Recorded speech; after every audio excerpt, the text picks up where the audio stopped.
Silakan Pak Jonathan. Oke, Anis mana? Anis tangannya begini, dilambaikan Anis. Oh, di belakang sana ya. Oke. Hari ini kita bicara tentang hal berkhotbah. Ada dua hal. 1 jam pertama saya kasih contoh salah satu khotbah saya. Jam kedua nanti kita akan lihat tentang bagaimana membuat khotbah yang baik. Itu aturan-aturannya ya. Jadi ada dua. Yang pertama adalah contoh khotbah saya sendiri. Yang kedua adalah aturan-aturannya. Saya bisa screen sharing. Ini kok ada host disabled. Mesti dapat dari Eric ya. Silakan Pak, sudah bisa sekarang Pak.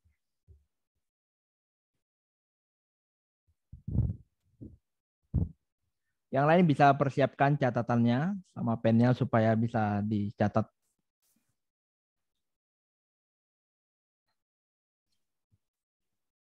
Oke, khotbah saya judulnya Tuhan Maha Tahu atau Allah Maha Tahu ya. Ini sebagai contoh, nanti poin-poinnya dijelaskan dalam jam yang kedua ya. Nah, Maha Tahu itu dalam bahasa Inggrisnya itu omniscience. Omniscience terdiri dari dua kata, omni dan science. Science itu artinya tahu, pengetahuan, omni artinya segala-galanya. Jadi omniscience, Allah yang Maha Tahu itu Allah yang state of knowing everything, tahu segala-galanya. Allah mengetahui segala sesuatunya. Tidak ada yang tidak diketahui oleh Allah. Dan diketahuinya itu bukan hanya sekarang. Seperti malam ini kita lagi bicara seperti ini, itu diketahui oleh Allah sudah 1 miliar tahun yang akan datang dan tetap diketahui juga 1 miliar tahun yang akan datang. Jadi Allah Maha Tahu, ini Allah salah satu sifat Allah yang luar biasa ya. Allah tahu segala-galanya, tidak ada yang terlindung daripada Dia. Jadi tidak ada yang tertutup, tidak ada yang terselubung dari Tuhan. Misalkan tiap kita itu punya satu buku ini. Ini misalkan buku biru ini atau merah ini, itu isinya segala kegiatan catatan tentang kita dalam 1 tahun. Tahun 2022 misalkan ya. Itu halamannya 365, tiap halaman itu isinya 1 hari. Seperti tanggal sekarang ini punya satu lembar juga. Nah, Allah sudah tahu seluruh buku ini dari kekal sampai kekal. Jadi seperti kalau Anda baca satu novel ya, misalkan novel tentang Anton begitu ya, saya kasih nama acak ya. Novelnya tentang Anton. Nah, dari sejak lahir, Anton lahir tahun berapa? Apa yang terjadi pada waktu dia itu umur 5 tahun, apa yang terjadi umur 10 tahun, 15, 20 dan sebagainya, itu semua ada. Sudah ada dalam pengetahuan Allah, sudah tercatat, bahkan sudah tercatat dalam bukunya Allah.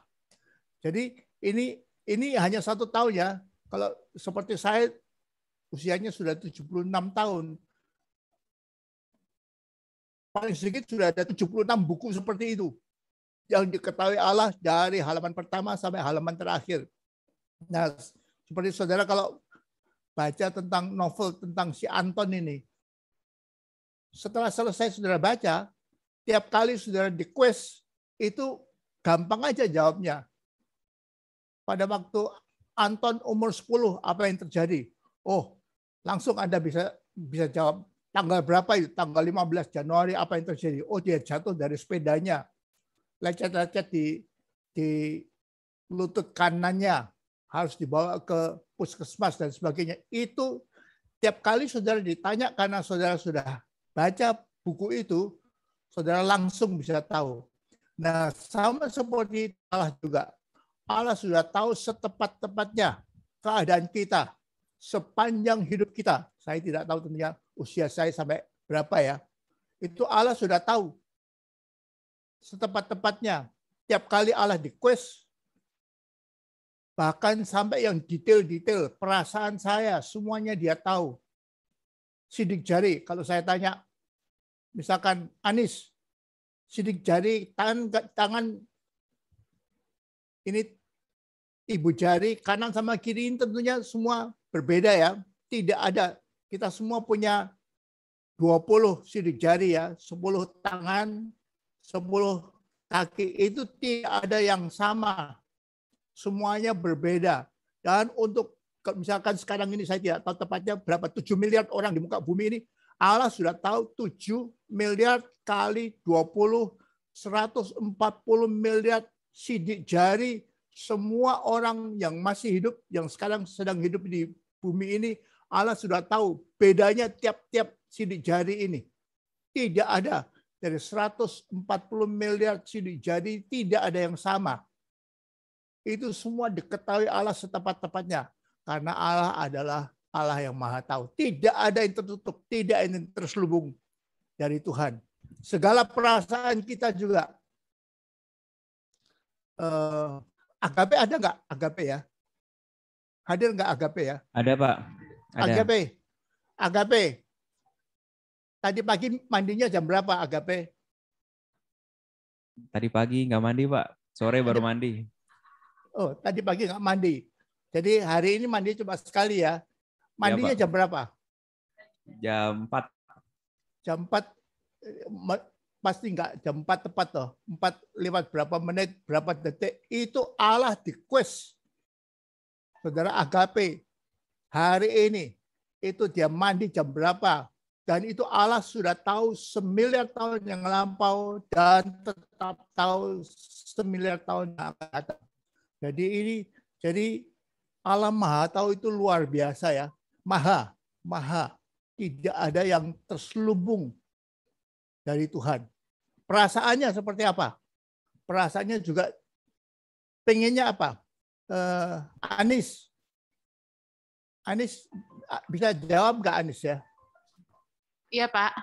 Anis, anaknya 2 laki ya? Nggak pengen Iya, anak Pak. perempuan? Nggak pengen anak perempuan? Pengen, Pak. Tapi nggak dapet ya? Iya. Oke. Allah sudah tahu setepatnya pada suatu saat setelah punya anak laki yang pertama, Anis pengen, wah anak yang kedua mestinya seenaknya bagusnya itu perempuan ya. Dan Allah sudah tahu keinginan Anis itu. Tidak ada yang rahasia di hadapan Allah. Tapi dalam kemahatauan dan kebaikan Allah juga Allah yang maha baik.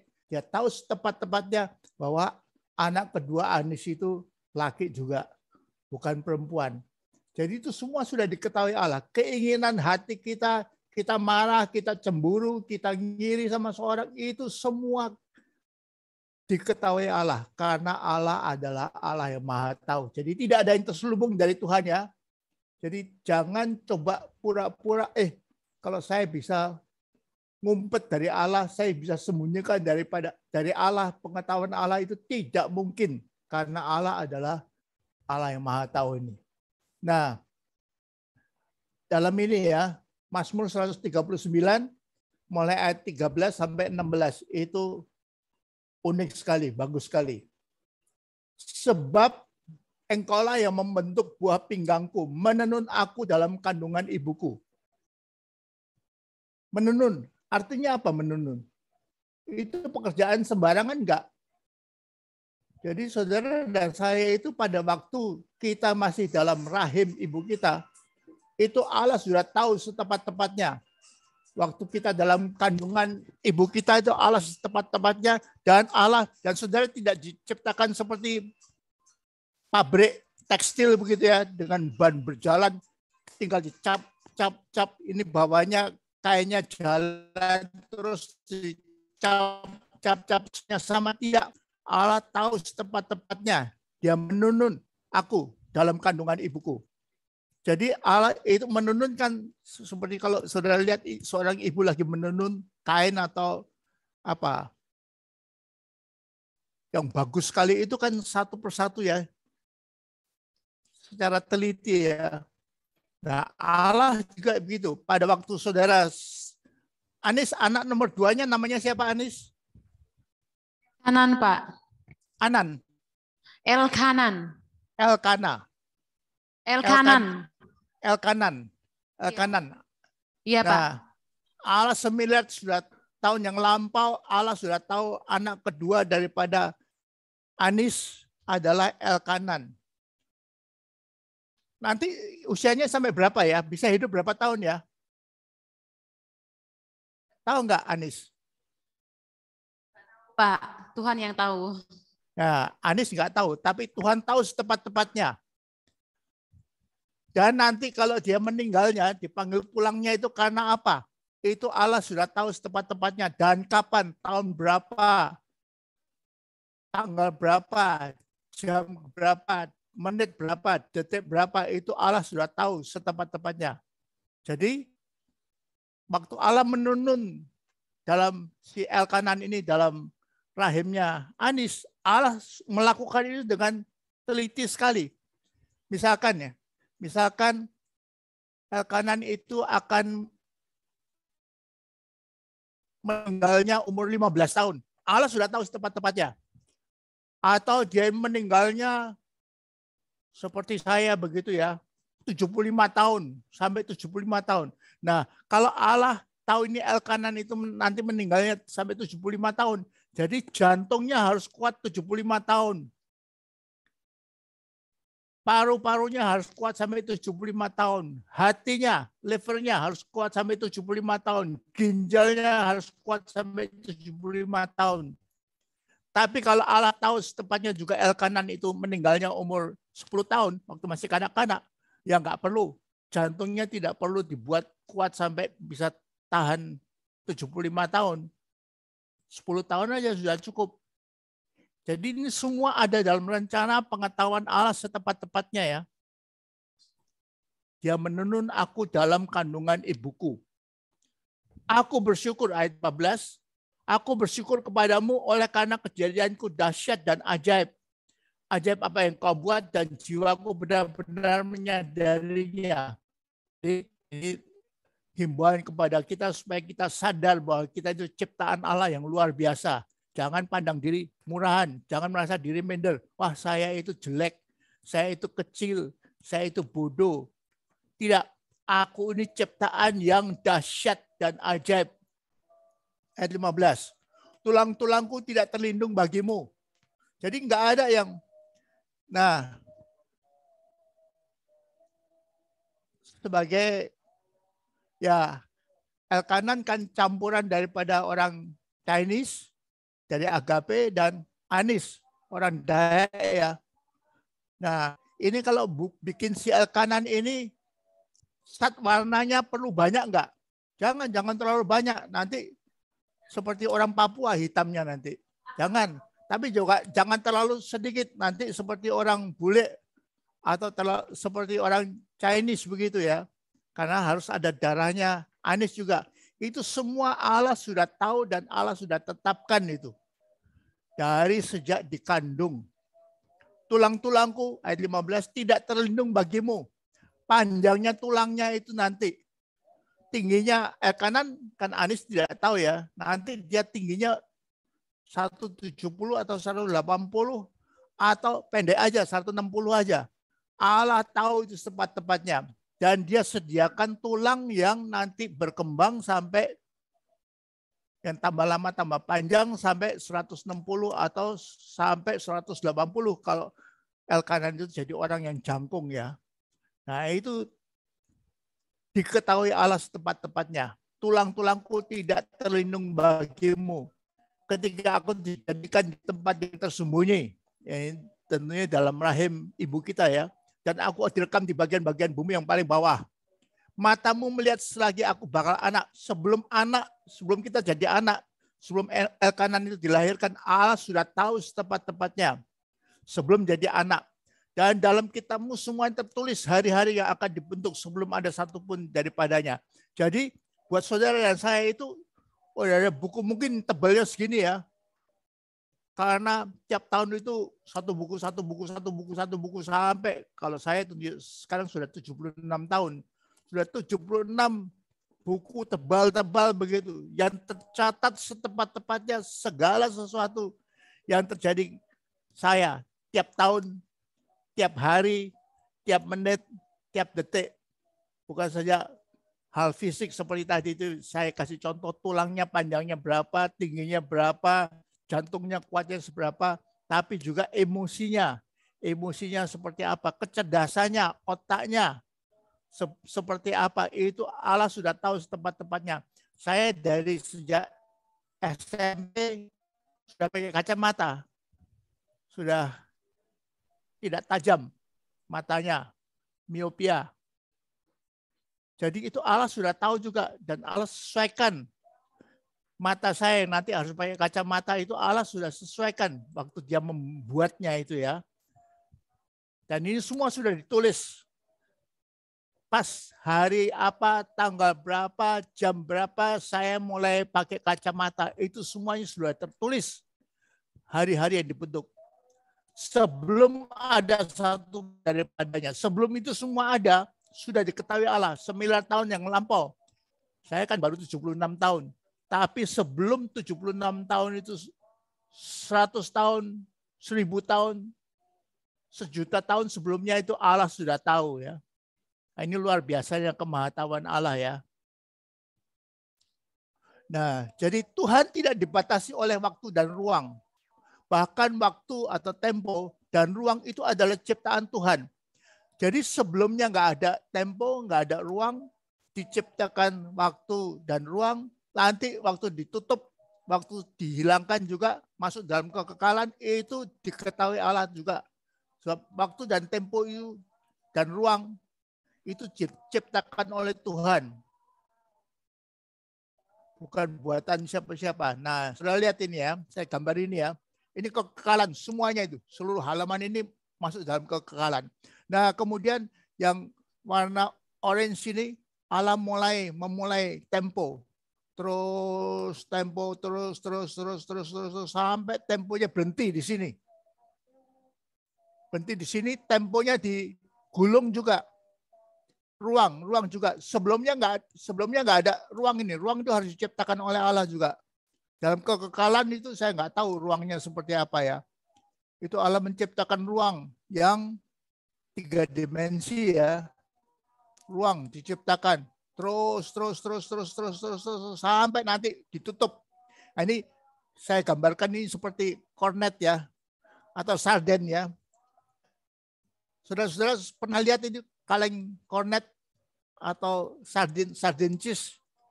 Itu kan ada kuncinya, kecil ya, kuncinya tentunya murahan ya.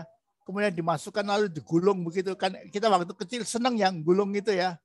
Sampai akhirnya terbuka semua, akhirnya tutupnya bisa dibuka. Nah, sama seperti gulung ini, gulung kalengnya kornet atau sardin ini, itu seperti itu juga Allah menciptakan dan akhirnya mengakhiri tempo. Allah menciptakan dan akhirnya Allah mengakhiri ruang. Nah, kemudian masuk dalam kekekalan. Semuanya ini kekekalan. Ya, sekitarnya ini ya, semuanya kekekalan. Nah, sekarang ini saya perbesar itu ya.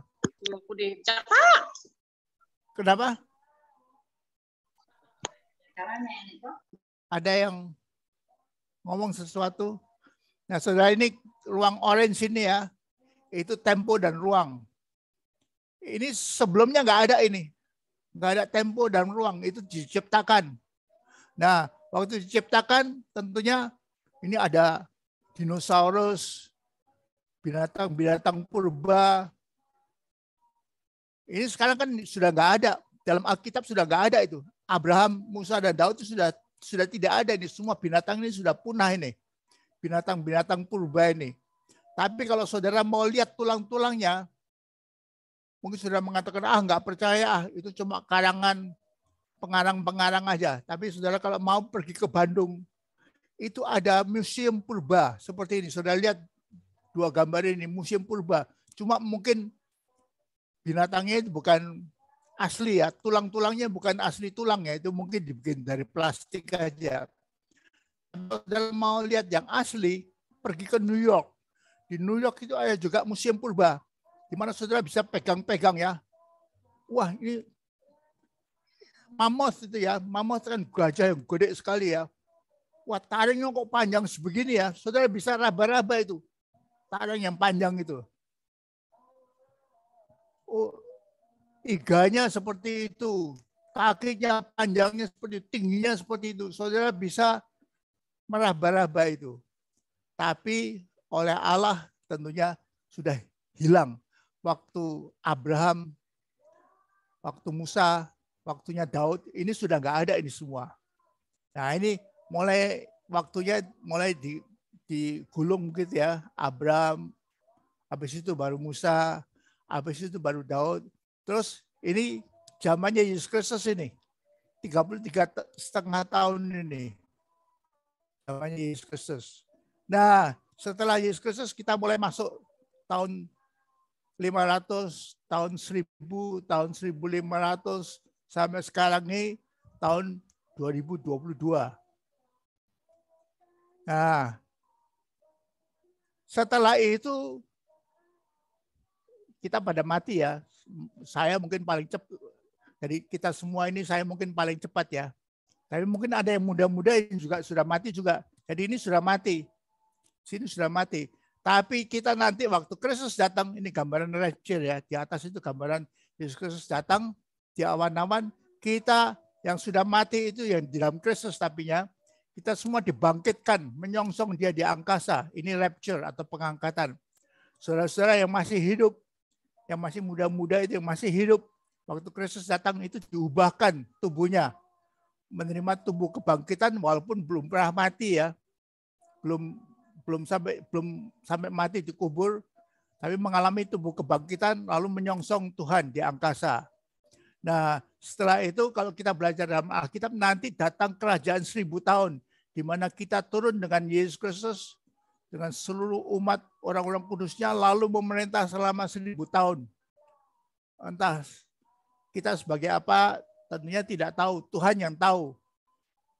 Mungkin Eric sebagai gubernur, saya sebagai wali kota di Jakarta atau di San Francisco atau apa itu. Selama 1000 tahun kita memerintah bersama-sama dengan Kristus.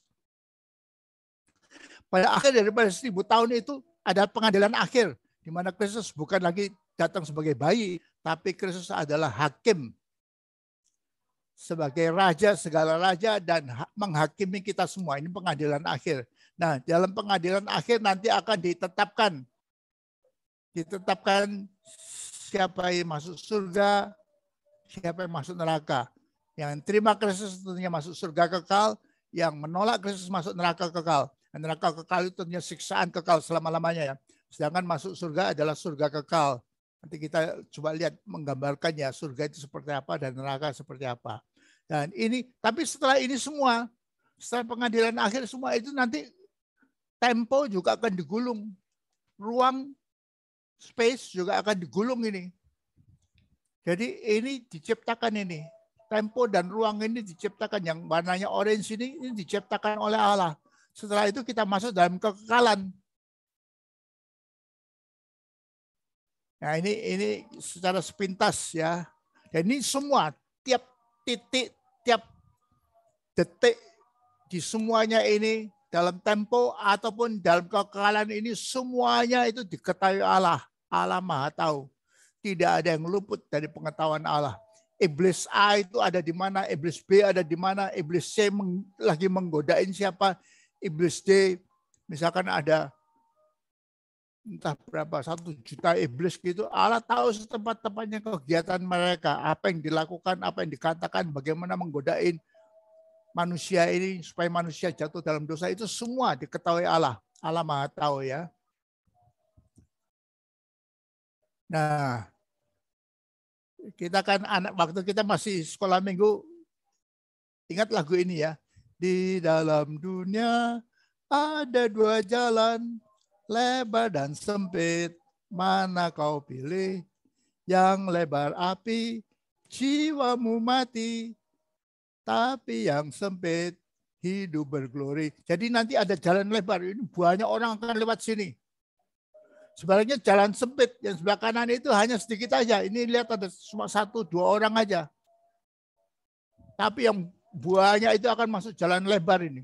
Ketawa-ketawa kan enak ya. Sambil lompat-lompat, hidupnya bebas begitu. Tidak mau tunduk kepada firman Allah, tidak mau bertuhankan Kristus. Sedangkan yang jalan sempit itu hanya sedikit aja. Tapi jalan yang lebar ini nanti akhirnya, lihat gambar kanan ini pada kecemplung dalam api neraka semua. Satu persatu semuanya pada kecemplung.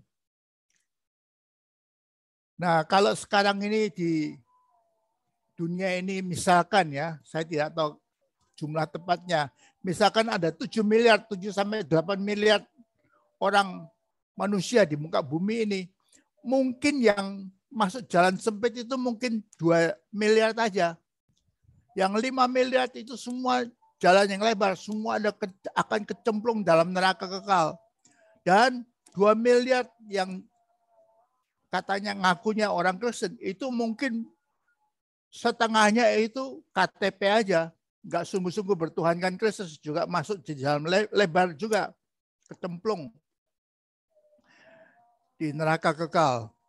Nah ini nanti ya pada waktu setelah pengadilan akhir dimasukkan neraka semua mereka yang di jalan lebar ini ya.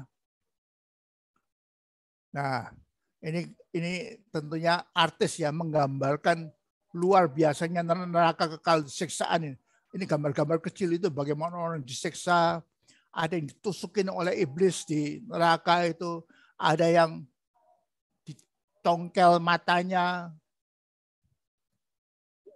kan sambil teriak-teriak ya, waktu kita dicongkel matanya kan sakit sekali ya, mata kanan kita dicongkel begitu, besoknya tumbuh lagi mata kita itu untuk bisa dicongkel lagi sampai kita kesakitan lagi.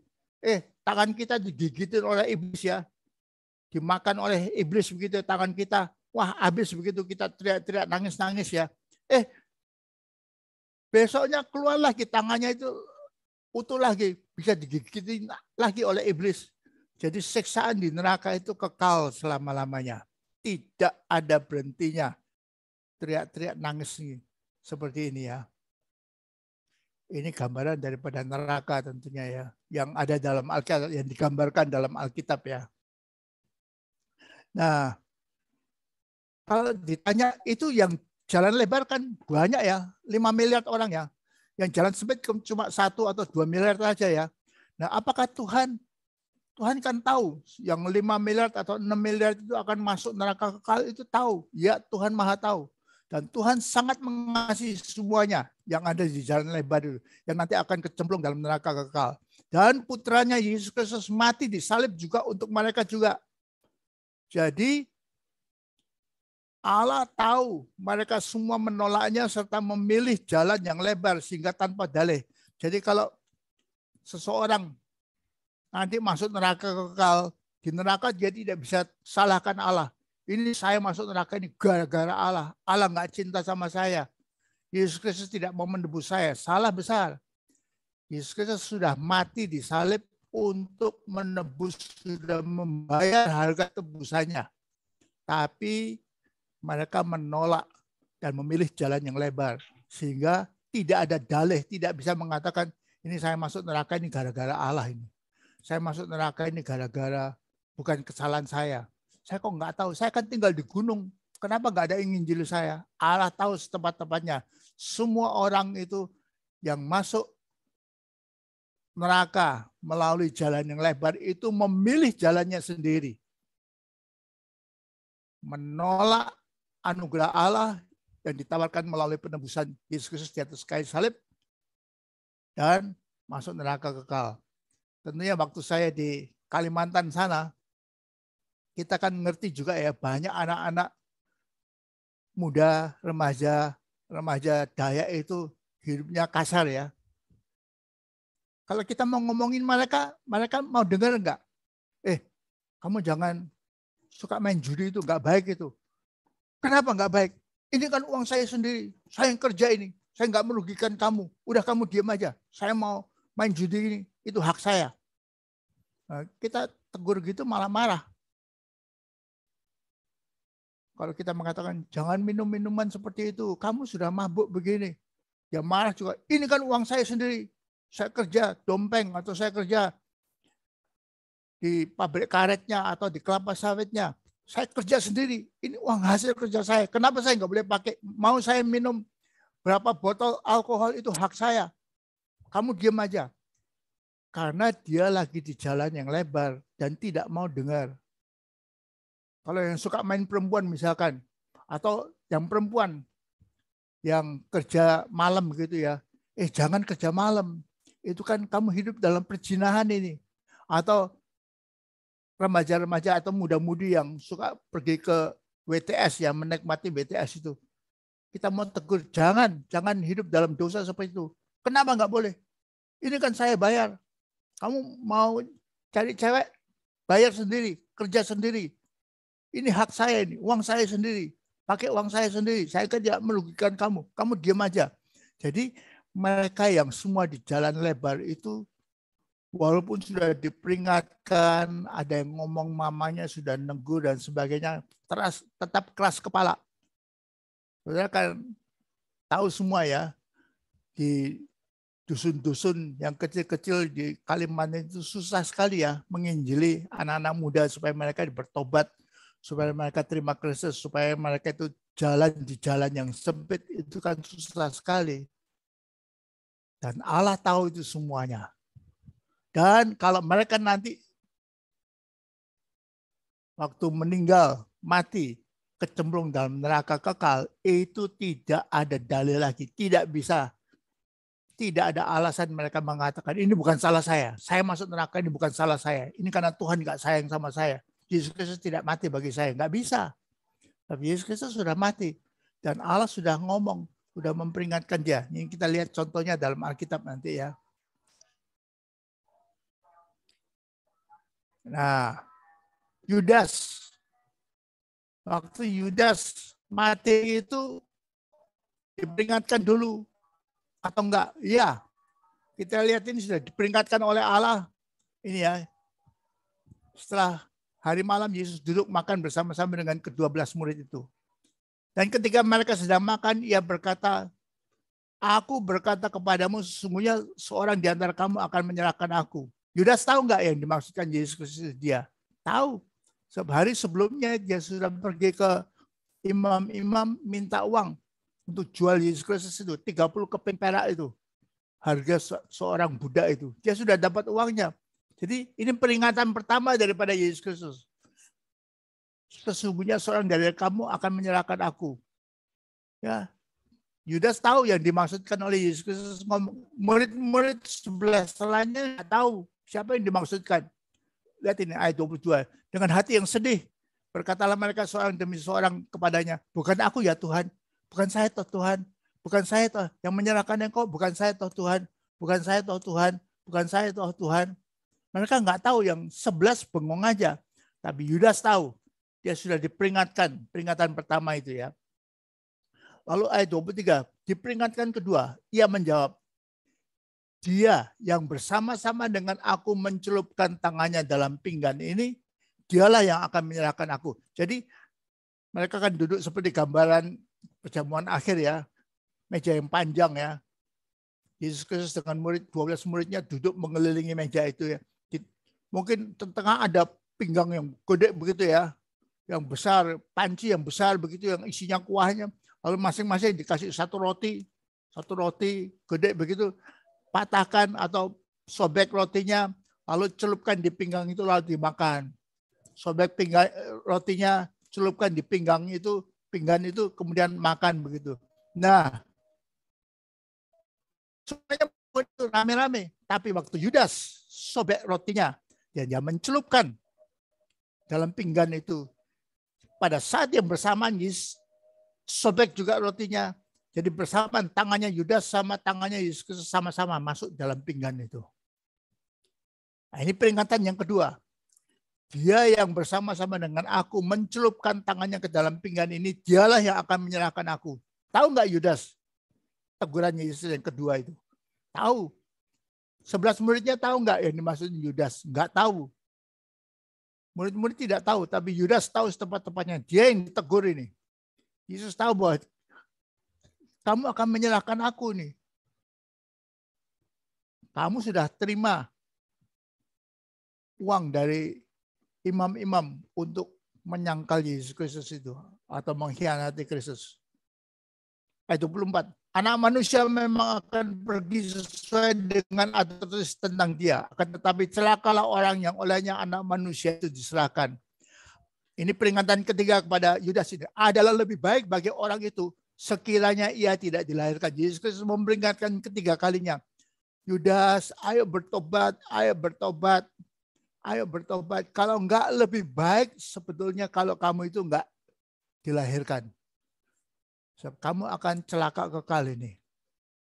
Ini peringatan yang ketiga yang Yesus berikan kepada Yudas.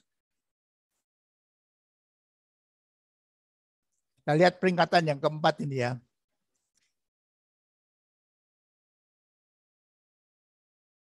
Ayat 25. Yudas yang hendak menyerahkan dia itu menjawab katanya. Ini sama-sama dengan murid-murid yang lain. Bukan aku ya Tuhan, bukan aku ya Tuhan. Kan bukan saya yang akan mengkhianati engkau ya, bukan saya yang akan menjual engkau ya. Murid yang lain, yang 11 juga tanya begitu. Tapi waktu Yudas tanya seperti itu, bukan aku ya Rabi, kata Yesus kepadanya, engkau telah mengatakannya. Yesus Kristus tidak mengatakan, betul kamu Yudas yang akan menyerahkan aku. Tidak, nanti semua muridnya tahu. Tapi muridnya tidak tahu. So, waktu Yudas tanya, bukan aku yang Rabi, Yesus jawabnya hanya engkau telah mengatakannya. Murid-murid 11 murid tidak tahu Yesus ngomong apa ini. Engkau telah mengatakannya. Tapi Yudas tahu. Jadi di sini kita melihat dalam pembicaraan ini aja sudah 4 kali Yudas diingatkan, diperingatkan, jangan mengkhianati gurumu. Jangan mengkhianati, jangan jual gurumu ini. Tapi dia tetap bandel. Dia tetap mengatakan, enggak, saya akan tetap, besok saya akan khianati Rabi ini, guru ini. Jadi tidak ada. Jadi kalau Yudas masuk neraka kekal, bisa dia berdalih, oh saya enggak tahu, kenapa kok saya tiba-tiba bisa masuk neraka ini. Enggak, karena dia sudah tahu, dia saat terakhir pun Yesus Kristus sudah memperingatkannya lagi 4 kali, tapi dia tetap mengeraskan hati. No, saya tetap mau berdosa, saya tetap mau hidup kasar seperti ini, saya tetap mau nipu nih, saya tetap mau bohong, saya tetap mau tempelengin, tonjokin istri saya tetap mau main judi ini, saya tetap mau mabuk-mabukan, saya tetap mau main perempuan, saya tetap mau pengen punya istri ketiga, keempat. Itu kekerasan hati manusia yang menyebabkan, yang digambarkan jalan yang lebar ya, yang membawa kebinasaan.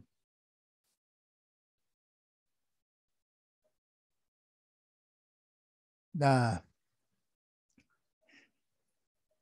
dalam 1 Korintus, Paulus kasih contoh suatu peristiwa yang menarik sekali. Bagaimana seorang itu bandel juga, diperingatkan oleh Tuhan tapi bandel. Ini dalam 1 Korintus pasal 5 ayat yang 1 sampai ayat yang ke-5 ya. Memang orang mendengar bahwa ada pecah bulan di antara kamu. Dan pecah bulan yang begitu rupa, seperti yang tidak terdapat sekalipun di antara bangsa-bangsa yang tidak mengenal Allah. Yaitu bahwa ada orang yang hidup dengan istri ayahnya. Jadi pada waktu itu mungkin ada satu keluarga terdiri dari 3 orang, papa, mama, dan anak. Anaknya itu tambah lama tambah gede, tambah lama tambah gede. Mungkin anaknya akhirnya umur 25 tahun atau 30 tahun. Tiba-tiba mamanya meninggal. Jadi tinggal papa yang sudah tua dengan anak yang umur 30 tahun misalkan atau 25 tahun. Nah, papa yang sudah duda itu akhirnya ketemu dengan seorang cewek lain dan mereka menikah. Jadi papa sekarang menikah dengan seorang cewek yang muda. Nah, usianya cewek atau mama tiri bagi si anak itu mungkin usianya setara. Mungkin mama tirinya itu umurnya 27, sedangkan si pemuda itu umurnya 25. Nah, ternyata si Mama tiri ini dengan anaknya yang sudah gede itu hidup dalam perzinahan. Papanya disingkirkan. Entah papanya diusir atau apa-apa. Tapi peduli amat. Saya mau hidup sama mama tiri ini. Jadi ini kejadian yang mengerikan. Bahkan di antara bangsa-bangsa yang tidak mengenal Allah. Bangsa-bangsa kafir pun ini dianggap dosa yang besar. Tapi ini terjadi dalam jemaat di Korintus. Makanya Paulus menegur mereka. Kenapa orang Kristen diam aja? Ada dosa begitu besar. Orang mendengar bahwa ada percabulan di antara kamu dan percabulan yang begitu rupa, yang begitu gedenya, yang begitu parahnya seperti yang tidak terdapat sekalipun di antara bangsa-bangsa yang tidak mengenal Allah. Orang-orang kafir pun tidak akan melakukan ini. Itu bahwa ada orang yang hidup dengan istri ayahnya. Nah, ayat yang keempat, apa yang dilakukan Paulus ini? Ini tidak boleh di dalam jemaat Tuhan, jemaat awal itu di Korintus tidak boleh ada dosa seperti itu, tidak boleh dibiarkan. Lalu Paulus mengatakan begini, ayo, walaupun saya nggak hadir, waktu itu Paulus tidak ada di Korintus, tapi dia dengar cerita ini ya. Ayat 4, bila mana kita berkumpul dalam roh, tidak bisa berkumpul secara fisik ya, sebab Paulus tidak ada di Korintus. Kalian, jemaat di Korintus, ayo bersama-sama dengan aku, Paulus, dengan kuasa Yesus Tuhan kita, dengan kuasa Yesus Kristus. Ayat kelima, orang itu harus kita serahkan dalam nama Tuhan Yesus kepada iblis. Sehingga binasa tubuhnya agar rohnya diselamatkan pada hari Tuhan. Nah, Paulus doanya itu luar biasa. Pernah dengar doa ini? Kita sekarang nggak tega ya ngomong sebenarnya. Kalau kita mendoakan orang-orang yang sakit, misalkan kita serahkan dalam nama Tuhan Yesus kepada Tuhan. Kita serahkan orang ini dalam tangan Tuhan. Bukan diserahkan kepada iblis. Tapi Paulus ini luar biasa. Hanya satu sekali ini aja dalam Alkitab. Ayo dalam nama Tuhan Yesus Kristus orang ini serahkan kepada iblis. Kok jahat begitu ya Paulus ya? Enggak, dia enggak jahat. Motivasinya adalah cinta. Nah, lihat ini motivasinya. Sehingga binasa tubuhnya biar hancur, biar rusak tubuhnya. Tujuannya apa? Agar rohnya diselamatkan pada hari Tuhan. Moga-moga sebelum dia mati karena tubuhnya sudah hancur, supaya rohnya diselamatkan pada hari Tuhan. Pada saat dia itu sebelum menghembuskan napas terakhir, dia berdoa, Tuhan ampuni saya, aku sudah berdosa, aku sudah berzina. Dengan mama tiriku sendiri, aku sudah tendang papa dari keluarga. Ampuni aku Tuhan, aku sudah berdosa besar. Pada waktu dia minta ampun seperti itu, Tuhan mengampuni dia. Dan dia dikuduskan lagi. Dan dia kalau kemudian dia menghembuskan napas terakhir, mati, langsung masuk surga. Jadi tujuan Paulus itu orang diserahkan kepada iblis yang kita nggak berani lakukan itu sekarang ya. Itu supaya tubuhnya binasa, tapi tujuannya apa? Tujuannya supaya roh diselamatkan pada hari Tuhan. Kalau rohnya sudah diselamatkan, udah dia mati.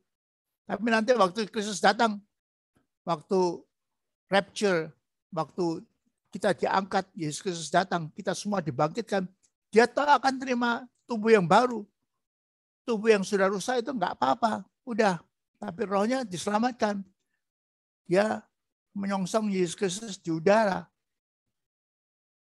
Karena rohnya sudah diselamatkan. Nah ini tujuannya Paulus. Tapi kita enggak berani ngomong begini ya. Kita enggak berani melakukan doa. Berdoa seperti Paulus ini ya. Serahkan orang kepada iblis. Tapi ini dilakukan oleh Paulus. Sudah lihat itu? Tujuannya apa? Pada saat-saat terakhir sebelum dia menghembuskan napasnya yang terakhir, itu diperingatkan oleh Tuhan, moga-moga dia itu bertobat.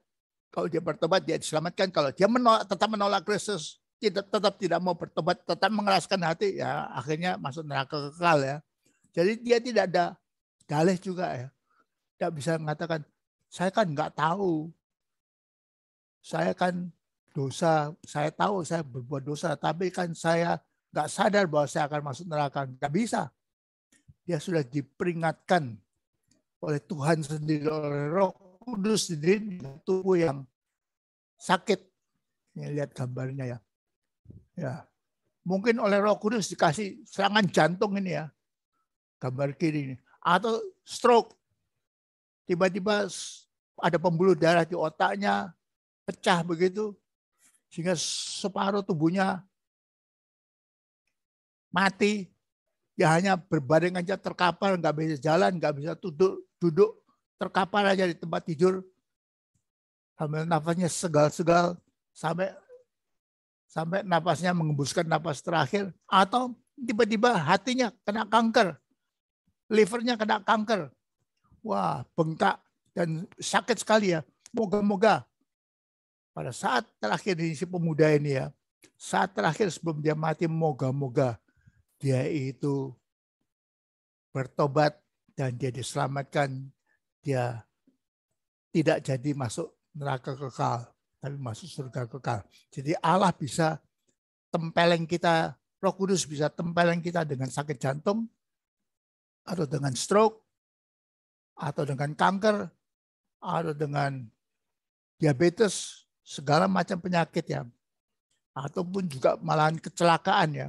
Kita kecelakaan, kita ditabrak bus, hancur kaki kita mau mati, tapi saat terakhir sebelum kita mati, moga-moga kita yang hidup dalam dosa, kita minta ampun kepada Tuhan, dan Tuhan mengampuni, dan Tuhan menyelamatkan roh kita masuk dalam kekekalan, tidak masuk dalam neraka ya.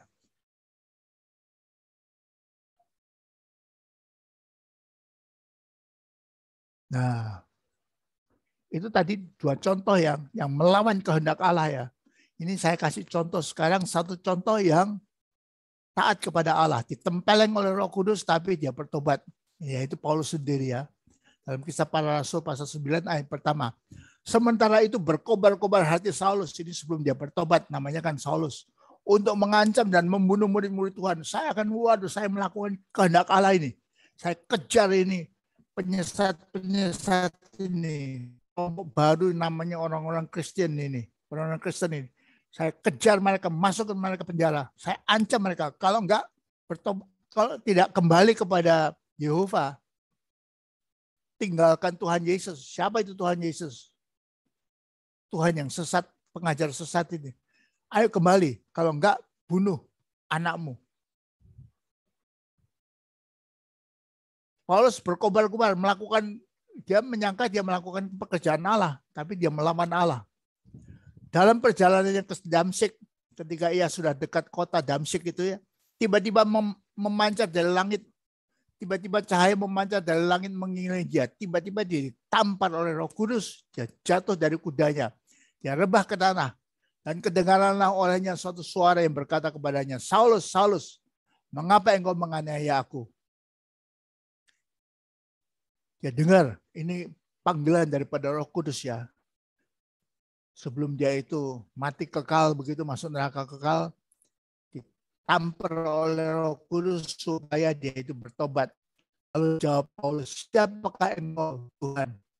Katanya, akulah Yesus yang kaya itu. 3 hari lamanya dia dapat melihat, dan 3 hari lamanya dia tidak makan dan minum.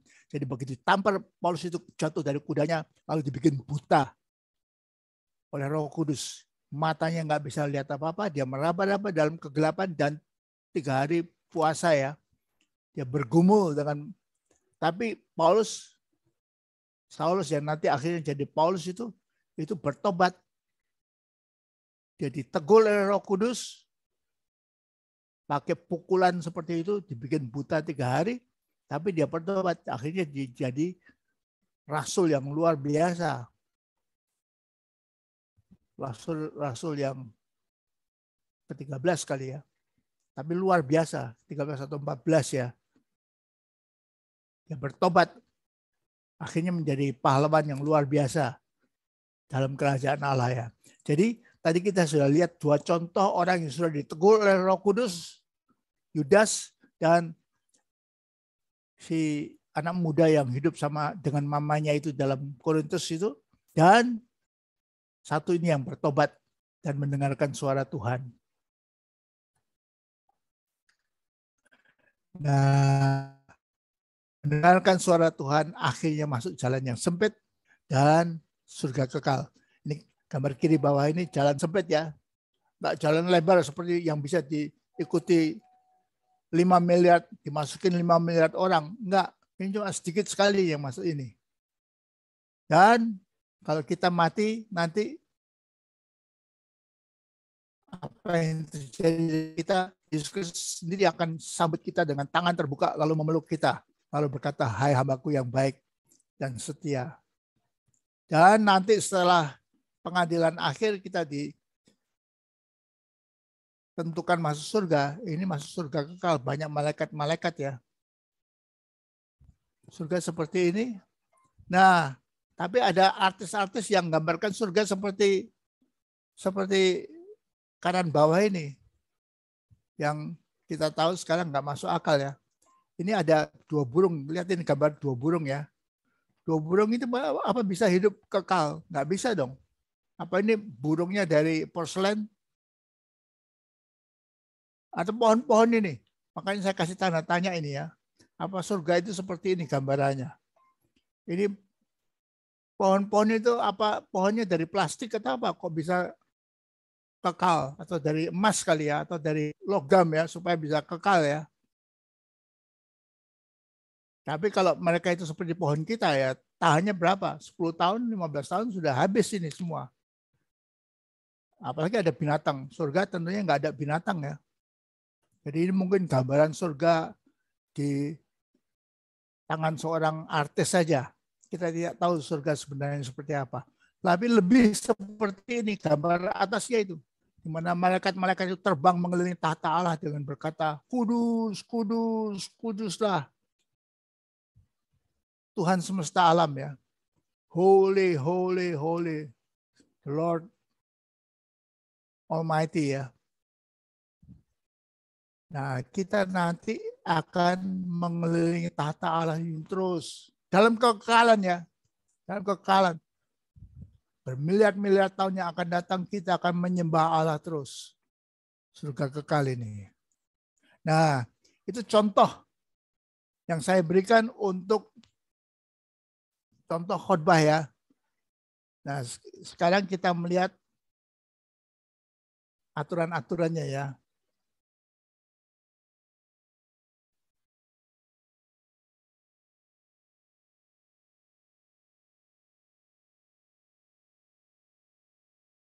Saya mau gedein ini gimana ini nanti ya. Di bawah kanan bawah Pak. Kanan bawah itu ada zoom-nya itu. Oh itu ya. Ya. Digedein Pak. Zoom-nya itu Ya. dibesarkan.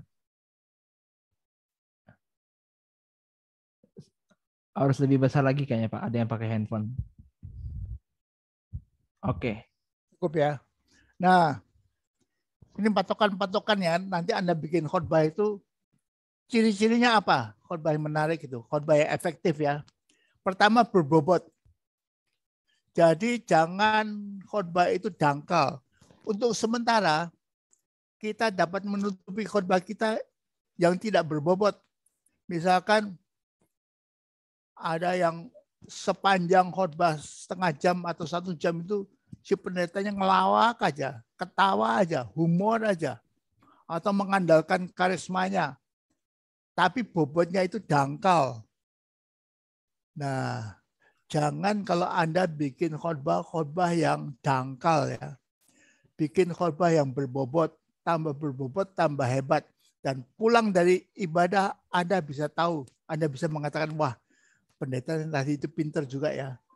Pendetanya berbobot juga ya. Otaknya nggak dangkal ya. Tapi kalau ketawa melulu, humor, bercanda melulu sama jemaat, tadi khotbahnya tentang apa? Hah? Khotbahnya tentang apa ya? Nggak tahu. Seneng nggak ibadah hari ini? Ya seneng sekali, ketawa terus. Setengah jam kita ketawa. Atau 1 jam kita ketawa. Karena pendetanya sebetulnya tidak ada isinya. Tidak ada bobotnya khotbahnya. Jangan bikin khotbah seperti itu ya. Kasih khotbah yang berbobot. Nah untuk itu Anda harus punya banyak, otaknya harus terisi ya, ada isinya ya. Jangan otaknya kosong. Kalau Anda otaknya kosong, ya nggak bisa bikin khotbah yang berbobot. Jadi harus banyak baca buku untuk mengisi otak kita di samping baca Alkitab tentunya ya. Sebab begitu Anda berhenti, suka bacanya itu berhenti, bobot saudara sebagai seorang pengkhotbah akan mulai merosot. Khotbah-khotbah Anda akan tambah lama, tambah dangkal. Contoh-contohnya akan hilang semua dan sebagainya ya. Jadi poin yang pertama, khotbah yang efektif harus berbobot ya. Yang kedua, Berbobot mungkin perlu dijelaskan Pak, seperti apa yang berbobot gitu Pak. Kata bobotnya Pak. ya, ini bobotnya misalkan bobot saya ini 70 kilo. Ini badan saya ini 70 kilo atau 75 kilo. Berat ya. Tapi kalau anak kecil kan cuma 5 kilo atau 3 kilo. Nah, sama seperti itu juga khotbah itu yang berbobot itu ya ada mantap, ada isinya. Beratnya itu 70 kilo. Jangan khotbah kita itu dangkal, enteng, cetek. Nggak ada bobotnya. Cuma 5 kilo aja. Seperti beratnya anak kecil aja. Saya nggak tahu itu menjelaskan nggak arti bobot itu. Bobot sebetulnya bahasa Indonesia, tapi saya nggak tahu. Ngerti nggak di sana ya. Jadi berbobot ya. Yang kedua, khotbah itu harus bergerak cepat. Kalau saudara lihat tangan saya ini, ya, tangan saya genggam ini ya. Saudara lihat itu, tahan berapa lama lihatnya? Semenit, 5 menit, suruh ngelihat setengah jam, tahan nggak lihat tangan saya begini aja? Nggak tahan. Karena ini statis, diam, tidak bergerak. Tapi kalau tangan saya itu bergerak, saya melakukan ini, saya nulis ini, Anda akan menarik ini. Tangan saya bergerak-gerak, saya yang itu akan menarik. Nah, khotbah juga harus begitu. Khotbah harus bergerak dengan cepat. Jangan statis.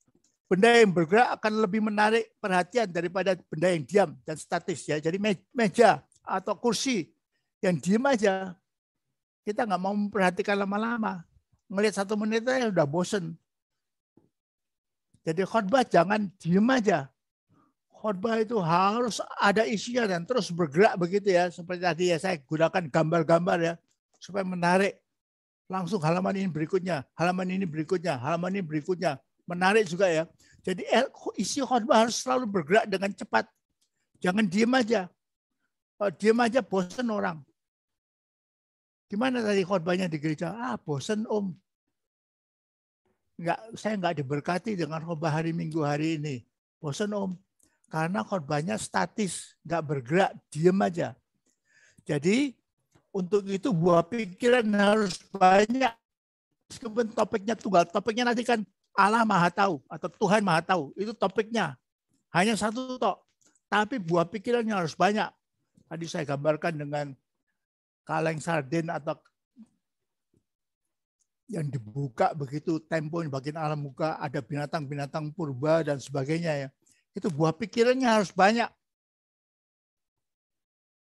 Yang ketiga, khotbah harus konkret. Nah, ini mungkin bahasa Indonesia tapi konkret ya. Lawannya konkret adalah abstrak.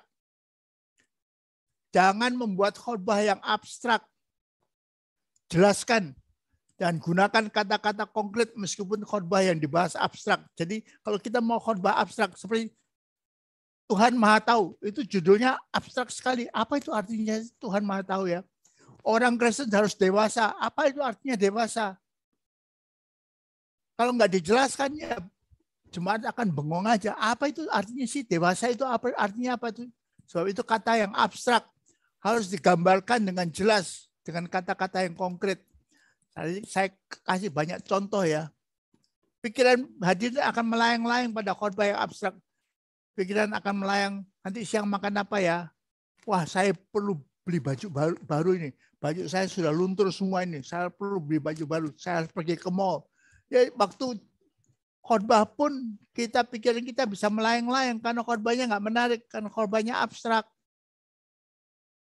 Ya, nggak jelas, nggak konkret. Jadi kalau saya menggunakan kata-kata yang abstrak seperti itu, orang Kristen harus dewasa. Mari saudara-saudara kita jadi orang yang dewasa. Jangan kekanak-kanakan, ayo dewasa, ayo dewasa. Saya sering sekali menggunakan kata dewasa, tapi itu kata yang abstrak. Apa sih artinya dewasa? Orang Kristen yang dewasa itu artinya apa sih? Itu khotbah yang abstrak. Dan sukar memusatkan perhatian pada khotbah yang abstrak.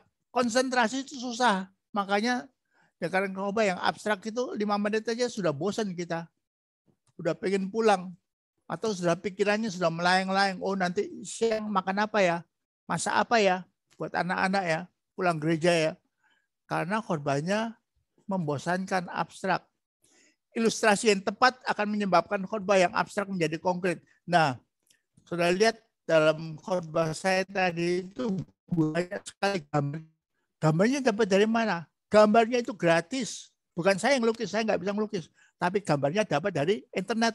Dengan kemampuan internet, dengan HP dan komputer itu kita ada miliaran gambar yang bisa kita pakai dalam khotbah kita yang membuat khotbah kita jadi konkret. Oh, ini artinya Pak Pendeta itu jalan yang lebar, jalan yang sempit. Oh, kita mengatakan, saudara-saudara, mari kita dalam hidup kita, ayo ikut jalan yang sempit. Ayo ikut jalan sempit. Apa itu jalan yang sempit? Tapi dengan gambaran tadi itu, oh ada banyak jalan lebar ya. Miliar-miliaran orang masuk ke jalan lebar. Sebagai jalan sempit itu hanya sedikit aja ya. Oh, itu artinya jalan yang lebar dan jalan sempit dalam hidup ini. Jadi, gunakan banyak ilustrasi ya. Gambar-gambar atau cerita-cerita ya. Unsur relevan juga menjadikan khotbah konkret. Jadi, kasih contoh-contoh kehidupan rumah tangga misalkan. Pengalaman saudara waktu Anda dirampok, waktu Anda ditipu orang, itu kan contoh-contoh yang konkret, yang orang bisa membayangkan. Nomor 4, khotbah yang bagus itu menggunakan kontak mata, mimik, dan gerak tubuh. Ini menarik. Jadi jangan pasif aja di mimbar, hanya diem aja, goyang-goyang, jalan-jalan. Ada pendeta yang malah lari-lari di mimbar ya, lari-lari begitu ya. Itu menarik daripada diem aja statis begitu ya. Gunakan kontak mata. Jangan melupakan kontak mata. Jangan nggak lihat jemaat. Jemaat harus dilihat. Jadi jangan matanya pendeta itu ngelihat langit-langit aja, plafon aja, atau lihat kertas aja, atau baca aja. Nah, saya tidak sama sekali tidak anjurkan Anda untuk khotbah dibaca. Anda baca khotbah itu bisa setengah jam, tapi itu orang ngantuk sekali. Kata Anda tidak hubungan dengan hadirin. Anda tidak lihat mata hadirin. Nah ini hindari mata yang berpikir ini susah nih kalau saya, karena kita tidak tatap muka ya. Jangan saudara ngelihat matanya memandang hadirin, tapi sebetulnya nggak lihat mereka. Pikirannya lagi melayang begitu ya. Hindari mata yang berpikir itu. Mimik dan gerak tubuh akan sangat menaikkan mutu sebuah khotbah. Jadi gerak-gerak gitu ya. Kalau perlu jalan-jalan di mimbar ya. Timing harus tepat. Perhatikan juga mood khotbah.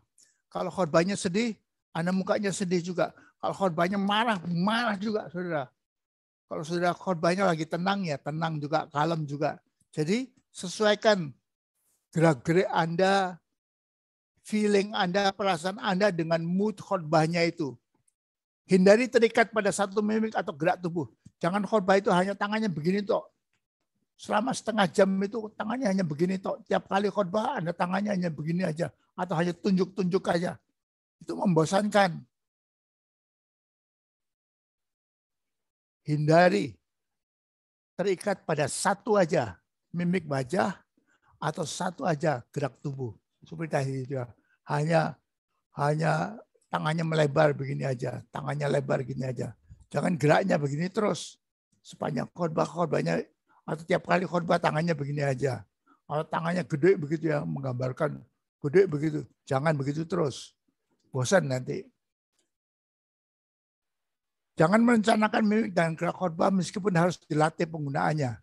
Ya, kita melatih penggunaan mimik wajah dan gerak tubuh yang baik.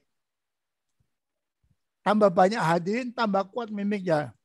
Tambah melebar gerak tubuhnya. Tambah sedikit hadirin, tambah lemah mimik dan tambah rapat ke tubuh gerakan kita. Jadi kalau saudara khotbahnya di satu lapangan yang terbuka begitu ya, ada 5.000 jemaat, ya tangan saudara harus ngomongnya harus gerak, tangannya gerak-gerak. Kalau saudara khotbah di gereja yang gede, tangannya harus lebar juga, gerak-geraknya lebar. Tapi kalau saudara di kelas yang hanya isinya 10 orang atau di sel group ya, dalam kelompok sel, Anda khotbah jangan tangannya jauh-jauh begini, kecil-kecil aja, sudah cukup. Ya, karena hadirinnya memang nggak banyak. Jadi tambah banyak, tambah lebar gerakannya ya. Mendapatkan mimik yang tepat. Ini mimik ini wajah ya, gerak wajah ya, tampilan wajah ya. Hayati khotbah itu sedalam-dalamnya pada waktu diberikan. Pada waktu saudara khotbah itu, ini lagi ngomong apa ini? Ini lagi sedih ini. Jadi saudara sedih. Waktu marah ya marah seperti tadi ya. Saulus yang ngejar-ngejar orang Kristen itu. Misalkan saya mau menobatkan supaya agape itu kembali kepada agama Yahuda ya, bukan ke Kristen ya. Ambil anaknya si Elkanan ya. Elkanan, tangannya taruh di meja begitu. Lalu saya ambil golok begitu. Ayo, agape. Sangkali Yesus Kristus. Kalau enggak ini tangan anakmu, jempol anakmu ini saya potong loh. Saya potong loh. Saya kan, emosi saya kan ada di situ ya. Ikut-ikut marah begitu. Ayo Anis, sangkali Yesus Kristus. Kalau enggak tangannya anak ini, seluruh tangannya itu. Seluruh telapak tangannya saya potong ini. Ayo. Nah kalau Anis diancam begitu ya, dia enggak tega lihat tangannya anak itu potong begitu ya. Nah, akhirnya ya udah saya sangkali Kristus. Kristus bukan Tuhan saya.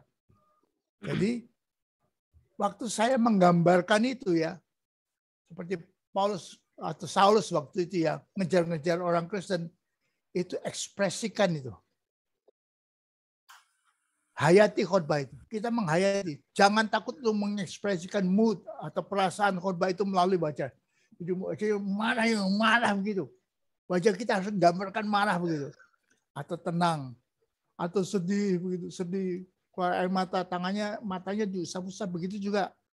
Kalau menggambarkan orang yang sedang nangis ya. Mendapatkan gerak tubuh yang tepat. Ada gerak tubuh itu ada universal, menunjuk, ini kan tahu ya. John, Susi, Anis, Agape, saya nunjuk itu kan gerak yang universal, semua orang tahu ya. Memberi atau menerima. Memberi, tangan terbuka menghadap ke atas. Memberi itu menerima ya, sorry, tangan terbuka menghadap ke atas itu kan menerima, tapi juga memberi, tangannya dibuka tapi telungkup gini ya. Menolak, tangan ini dihadapkan pada yang dibayangkan, misalkan saya tidak mau iblis, saya tolak godaan itu, saya tidak mau hidup dalam dosa, saya menolak sabu-sabu, aku tolak alkohol itu. Jadi tangan kita harus gerakan tubuh itu ya. Ini yang universal. Ini kan menolak ya. Mengepalkan tinju untuk menggambarkan tekad. Mari saudara-saudara, tahun 2022 ini kita menginjil hebat. Kita gunakan kepalan itu ya.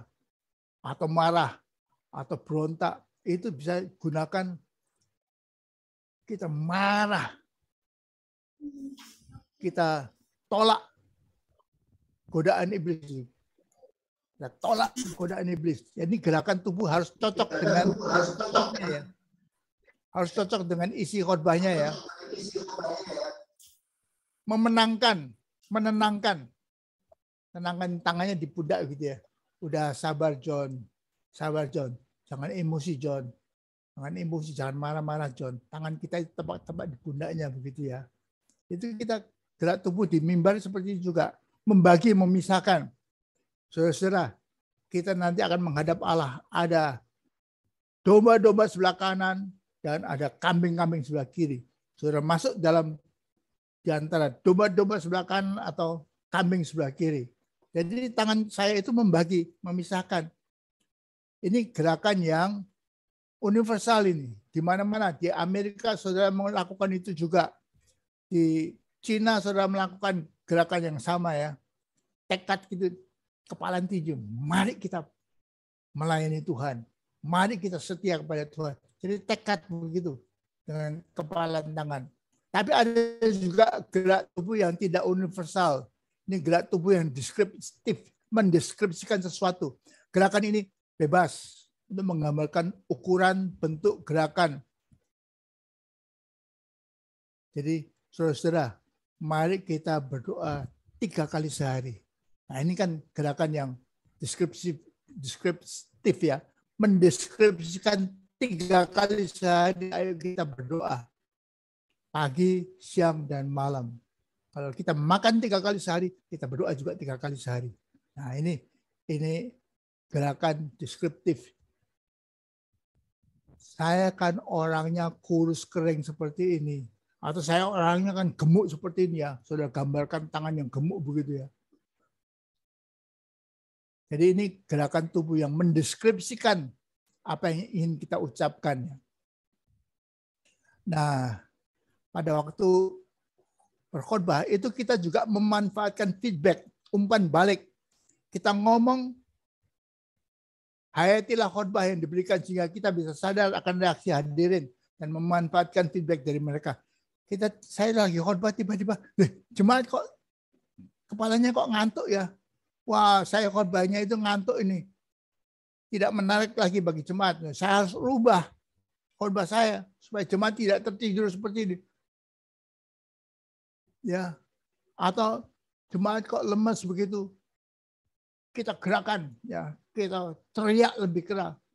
Jadi dari feedback itu kita dapat mempersingkat bahkan menekankan relevansi. Kalau perlu tambah ilustrasi khotbah. Kalau membosankan, tambah ilustrasi bola.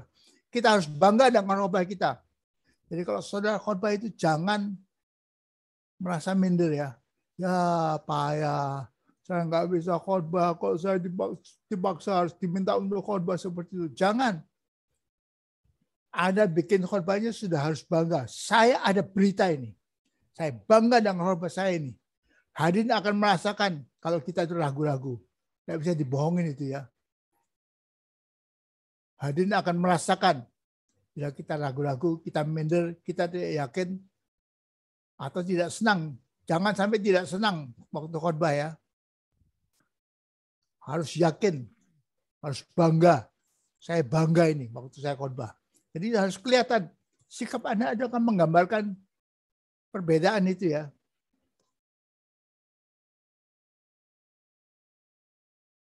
Nah, kita sekarang lihat judul khotbah. Saya tadi kan judul khotbahnya Tuhan Maha Tahu. Lihat itu, jelas. Tiap kata menyimpulkan isi khotbah, tepat. Harus sesuai dengan isi khotbah, menjanjikan isi khotbah. Kalau saudara khotbah seperti tadi saya kasih judul kucing yang keras kepala, ya nggak cocok. Kucing yang keras kepala dengan khotbah Tuhan yang Maha Tahu kayak nggak cocok. Itu artinya tidak sesuai, harus tepat ya. Harus sempit. Membatasi topik khotbah sesuai dengan waktu yang diberikan. Kalau waktu diberikan kepada kita hanya setengah jam, jangan kasih khotbah yang 2 jam lalu judulnya panjang lebar. Enggak. Berita itu ya, Tuhan Maha Tahu. Itu sempit aja. Singkat. Terdiri dari 2 sampai 7 kata aja. Ya, lebih dari 3 sampai 4 kata utama. Seperti tadi itu Tuhan Maha Tahu. Dua-duanya kata utama. Tuhan utama, Maha Tahu juga utama. Terdiri dari 2 kata utama khotbah saya tadi itu ya. Jadi jangan panjang-panjang. Waktu saya sedang dalam perjalanan ke Israel. Jangan khotbah kata-kata yang judulnya apa khotbah Bapak ini. Waktu saya sedang dalam perjalanan ke Israel. Itu kepanjangan itu. Dan nggak relevan, nggak cocok. Ya, dengan waktu yang diberikan cuma setengah jam, khotbahnya kok cerita perjalanan ke Israel ya. Relevan, memenuhi kebutuhan hadirinnya. Hadirin, kalau saudara khotbah sama remaja, lain isinya dengan khotbah sama orang tua. Lain isinya dengan khotbah sama anak-anak. Kalau saudara khotbah sama anak-anak, harus memenuhi kebutuhan anak-anak juga. Jangan pakai kata-kata yang tinggi. Seperti ngomong sama orang dewasa, orang tua. Harus original, menarik, dan sopan. Saudara sendiri yang pilih itu, judulnya itu. Tidak niru-niru miliknya orang lain ya. Harus menarik juga dan sopan. Jangan pakai kata-kata kasar atau kata-kata parah ya, jelek ya. Nah, tiap khotbah itu harus ada kebenaran yang utama yang mau saudara khotbahkan. Ini adalah sebuah pernyataan singkat inti khotbah yang ditulis dalam sebuah kalimat singkat. Kebenaran khotbah ini adalah, kebenaran utama ini adalah tesis. Apa sih isinya khotbahmu itu? Ayo tuliskan singkat. Khotbah yang ingin ditanamkan pada hati hadirin. Ini seakan-akan kata emas. Jadi kebenaran utamanya itu saudara harus tahu. Tiap kali khotbah ini saya mau ngomong tentang apa sih? Kemahatauan Allah, ya, atau penginjilan, ya, harus singkat, relevan. Tiap kata harus penting. Yang tidak penting-penting hilangkan. Jangan waktu saya berjalan-jalan di bulan Juni yang lalu di Israel. Jangan khotbah panjang seperti itu. Itu banyak kata yang tidak relevan itu. Harus bisa dibuang ya. Relevan, menjamah kehidupan hadirin. Harus relevan dengan hadirinnya. Seperti tadi contohnya. Kalau khotbah sama remaja, harus relevan dengan kehidupan remaja. Jangan khotbah sama pernikahan, dikhotbahkan di antara remaja. Enggak relevan bagi mereka. Kan kita belum nikah. Jadi harus menjamah kebutuhan kehidupan hadirin ya. Harus segar dan menarik. Usahakan yang tidak biasa, tapi tidak dibesar-besarkan, tidak digede-gedein ya. Universal, kebenaran ini harus berlaku untuk semua orang. Jadi khotbah, jangan khotbah kita ini hanya untuk anak-anak SMP kelas 2 aja. Enggak. Harus berlaku juga untuk anak SMA. Harus berlaku juga untuk yang kelas 1. Jadi universal, kebenaran ini harus berlaku untuk orang bule juga. Seperti tadi Allah, Tuhan yang Maha Tahu itu berlaku juga untuk orang bule, untuk orang Afrika, untuk orang Papua, untuk orang Jawa, untuk orang Batak, itu berlaku semua itu. Semua orang segala zaman dan setiap tempat ya. Nah, khotbah juga harus ada tujuannya. Apa yang khotbah ingin diperbuat hadirin. Nanti setelah dengar khotbah saya itu, saya harapkan para hadirin apa? Berbuat apa? Pikirannya, jadi tujuan ini penting bagi pengkhotbah. Pengkhotbah harus tahu tujuannya apa dia khotbah pada hari ini. Tujuan ini penting bagi pengkhotbah supaya pikirannya tidak pergi kemana-mana, luas kemana-mana, tapi selalu terpusat. Hari ini saya mau mengajarkan kemahatauan Allah, bahwa Allah itu Maha Tahu. Tidak ada yang bisa diumpetin daripada Allah. Kita tidak bisa ngumpet daripada Allah, sembunyi daripada Allah. Jadi semua harus saya arahkan pada hal itu. Jadi saya pengkhotbah harus mengarahkan pada hasil yang dikehendaki. Saya nanti mau setelah ibadah ini selesai, semua anggota jemaat itu tahu bahwa mereka tidak bisa ngumpet. Tidak ada yang bisa disembunyikan daripada Allah. Bahkan emosi kita tidak bisa disembunyikan daripada Allah. Sidik jari tangan saya ini, jempol saya ini tidak bisa disembunyikan daripada Allah. Allah tahu setepat-tepatnya ini. Lingkaran-lingkaran di sidik jari saya ini. Jadi itu tujuan khotbahnya. Nah, hadirin, saudara harus mengerti siapa hadirin saudara ya, para pendengar mereka. Mereka akan menentukan tujuan khotbah. Jadi kalau remaja-remaja yang belum menikah, bagaimana memilih suami atau istri yang baik, pasangan hidup yang baik. Itu karena jemaat saya hadirin ini remaja atau muda-mudi yang akan menikah. Ya, harus sesuai dengan hadirin ya, para pendengar ya. Cara penyampaiannya, saya jangan sukar atau tidaknya konsep yang disampaikan, ilustrasi yang harus digunakan. Jangan saya kalau ilustrasi sama remaja, khotbah sama muda-mudi, saya ilustrasinya opa, oma, keluarga, nggak relevan bagi mereka. Kita masih remaja, kita nggak berminat.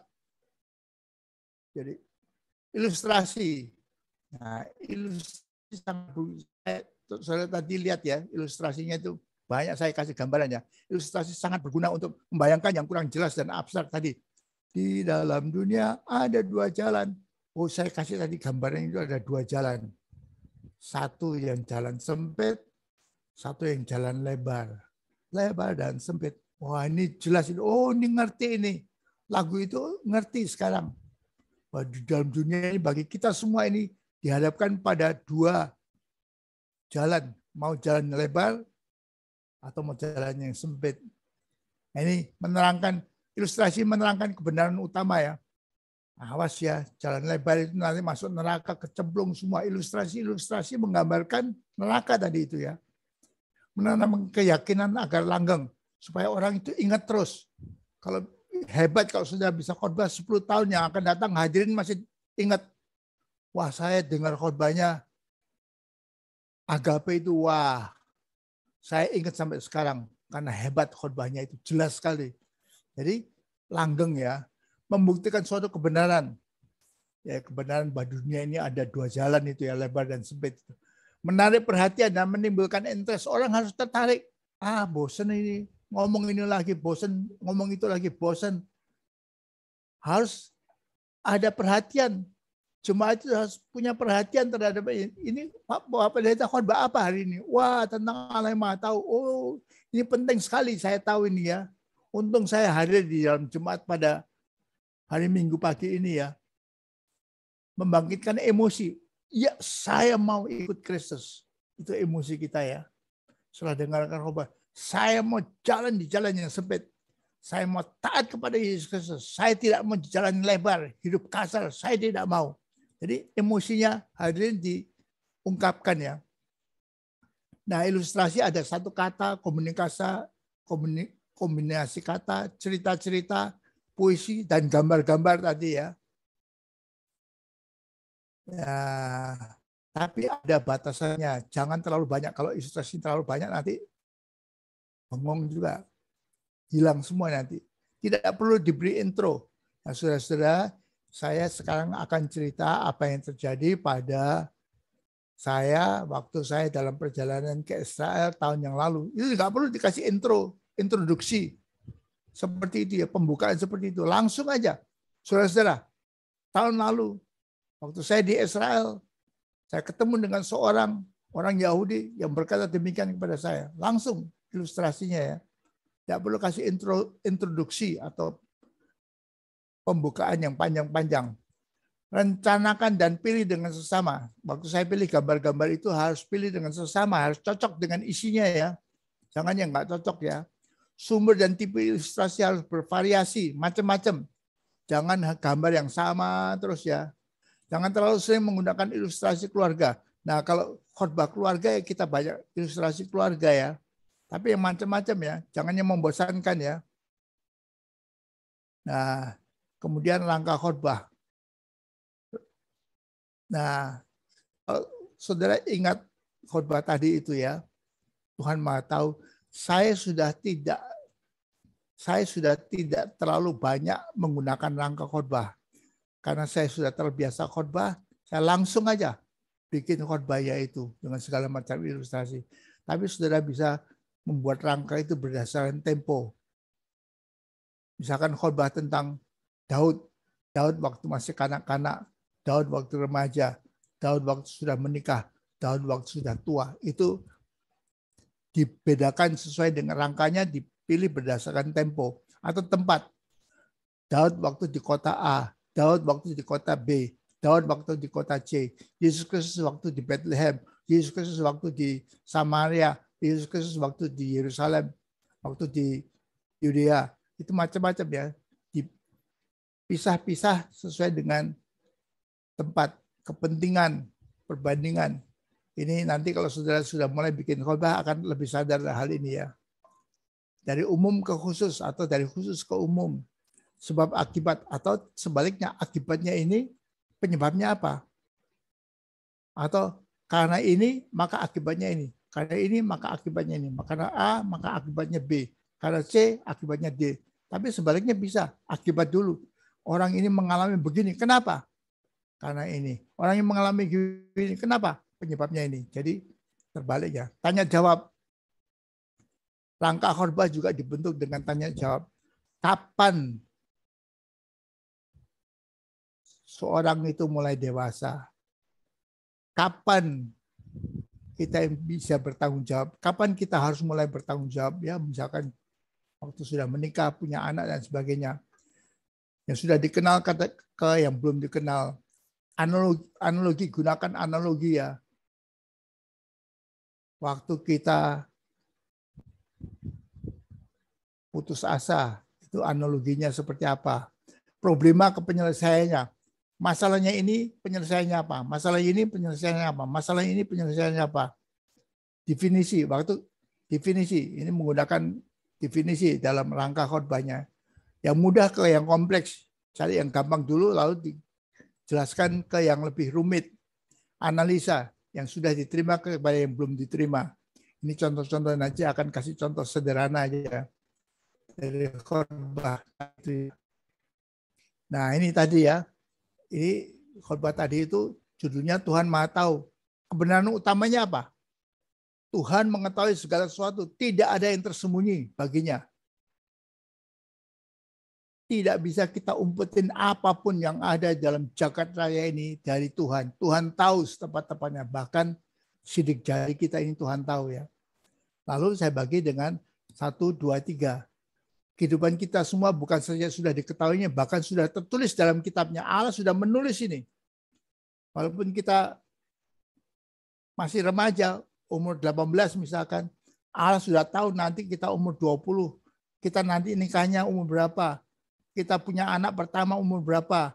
Anak kita meninggal umur berapa. Itu tahu, Allah sudah tahu tahun-tahun yang akan datang. Yang nomor 2, Allah sudah mengetahui kita akan memilih jalan yang lebar atau sempit.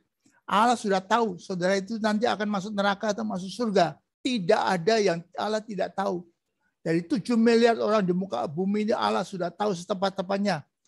Si Acong itu akan masuk neraka. Si Yuni akan masuk neraka. Si Ida akan masuk neraka. Tapi si Susi akan masuk surga. Si Dina akan masuk surga.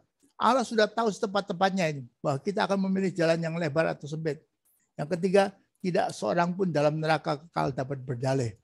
Kalau saudara masuk dalam neraka, tidak saudara bisa mengatakan ini gara-gara Allah sih. Allah kurang cinta sama saya. Nggak bisa berdalih. Dan akhirnya tujuan saya dengan anugerah Allah, pilihlah jalan sempit. Ayo saudara-saudara, waktu saya khotbah tadi, Allah Tuhan yang Maha Tahu, ayo pilih jalan yang sempit. Jangan pilih jalan yang lebar. Jangan mabuk-mabukan terus. Ayo anak muda, jangan mabuk-mabukan terus. Jangan alkohol terus. Jangan main judi terus di dusun-dusun. Jangan pulang malam jam 12, jam 1 pagi. Karena main perempuan atau segalanya akan main judi. Nah, ini tujuan atau sasaran daripada khotbah saya. Nah, ini contohnya rangka khotbah ini ya. Tuhan Maha Tahu, kebenaran utamanya apa, lalu 3 poin, 1, 2, 3, kemudian tujuan apa, panggilan apa. Supaya dengan anugerah Allah saudara bisa memilih jalan yang sempit. Jangan jalan yang lebar. Memang jalan yang lebar lebih rame, tapi jangan pilih jalan yang sempit. Oke, saya rasa sudah cukup untuk saya. Gimana kalau mau ada tanya jawab? Gimana, Eric?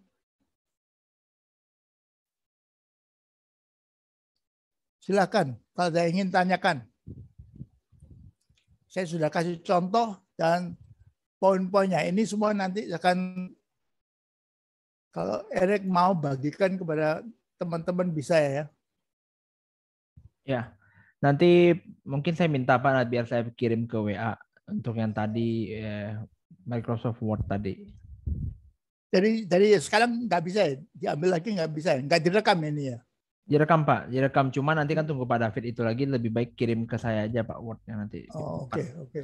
Ya mungkin seperti ini ya. Kita kan sekarang tadi kan lumayan panjang kan? Ya. Lumayan panjang dan banyak ya. Jadi perlu nanti dari hari besok sama lusa video yang akan saya kirim itu berkaitan dengan khotbah. Jadi nanti diusahakan untuk ditonton dan sambil semua di sini itu diharapkan untuk membuat satu khotbah, benar Pak ya? Ya, tapi yang pendek aja dulu. Ya. 15 menit aja dulu. Diharapkan bikin satu khotbah cuma 15 menit satu orang. nanti akan dicoba dicoba khotbahkan, nanti Pak Jo akan memberikan masukan. Ini bukan sebuah PR, tapi ini kita sedang mau dilatih. Tadi apa yang ditampilkan oleh Pak Jo itu sangat detail ya. Kalau kita lihat satu persatu itu, kalau kita lakukan semuanya, itu akan sangat bagus khotbahnya. Jadi, tapi kalau untuk beberapa yang baru pertama kali mendengar yang seperti ini, coba diresapi dengan beberapa video yang akan saya kirim besok dan lusanya itu, supaya nanti bisa dipersiapkan untuk khotbahnya, nggak usah panjang, pilih satu topiknya apa, dan kriteria seperti tadi ya, yang contoh berbobot, nanti konkret dan lain-lain, nanti biar nanti bisa dikasih masukan oleh Pak Jo. Oke, semuanya siap ya? Nanti orang-orangnya itu nanti akan ditunjuk oleh Pak Jo siapa-siapa yang duluan, yang sudah siap terutama. Ini sekali lagi jangan jadi beban seperti Pak Jo bilang, nggak usah minder atau apa, kita sedang belajar. Kita sedang belajar dan dilatih untuk berbicara, untuk berkhotbah kepada orang-orang. Oke, jadi diharapkan semua di kelas BIT ini, BESOM Intensive Training ini, semua bisa menyampaikan khotbah walaupun pendek. Dan mumpung ada yang akan koreksi, selama ini kita nggak tahu kan, nggak ada yang pernah koreksi khotbah yang ada, ya kita akan ada yang koreksi. Koreksi itu tujuannya itu bukan untuk mempermalukan nanti, tapi tujuannya itu untuk membangun supaya kita tidak di sana terus. Jadi nanti mungkin minggu depan, ini kan masih ada 7 hari ya. 7 hari nanti akan di hari Rabu depan, siapa yang mau duluan nanti silahkan. Dan nanti setiap koreksi atau masukan yang ada boleh dicatat oleh semua yang di sini supaya bisa tahu, oh ini yang salah punyanya, contoh punyanya Pak Agape salah ternyata. Oh nanti ya punya saya jangan sampai salah seperti itu. Nah nanti contoh punya Daniel salah ini, ya, punya saya ke depannya jangan salah yang ini. Supaya nanti hari orang-orang yang terakhir nanti semakin terakhir itu jadi semakin sempurna, semakin baik. Amin. Karena nanti kita nggak cuma dilatih untuk khotbah, juga ada dilatih untuk penginjilan oleh Ibu Rebecca, juga ada dilatih untuk mengajar, dan seterusnya lagi, ada lagi nanti. Oke. Siap teman-teman, mungkin boleh nyalakan kameranya supaya kelihatan wajah-wajahnya. Oke ya. Oke ya semua ya.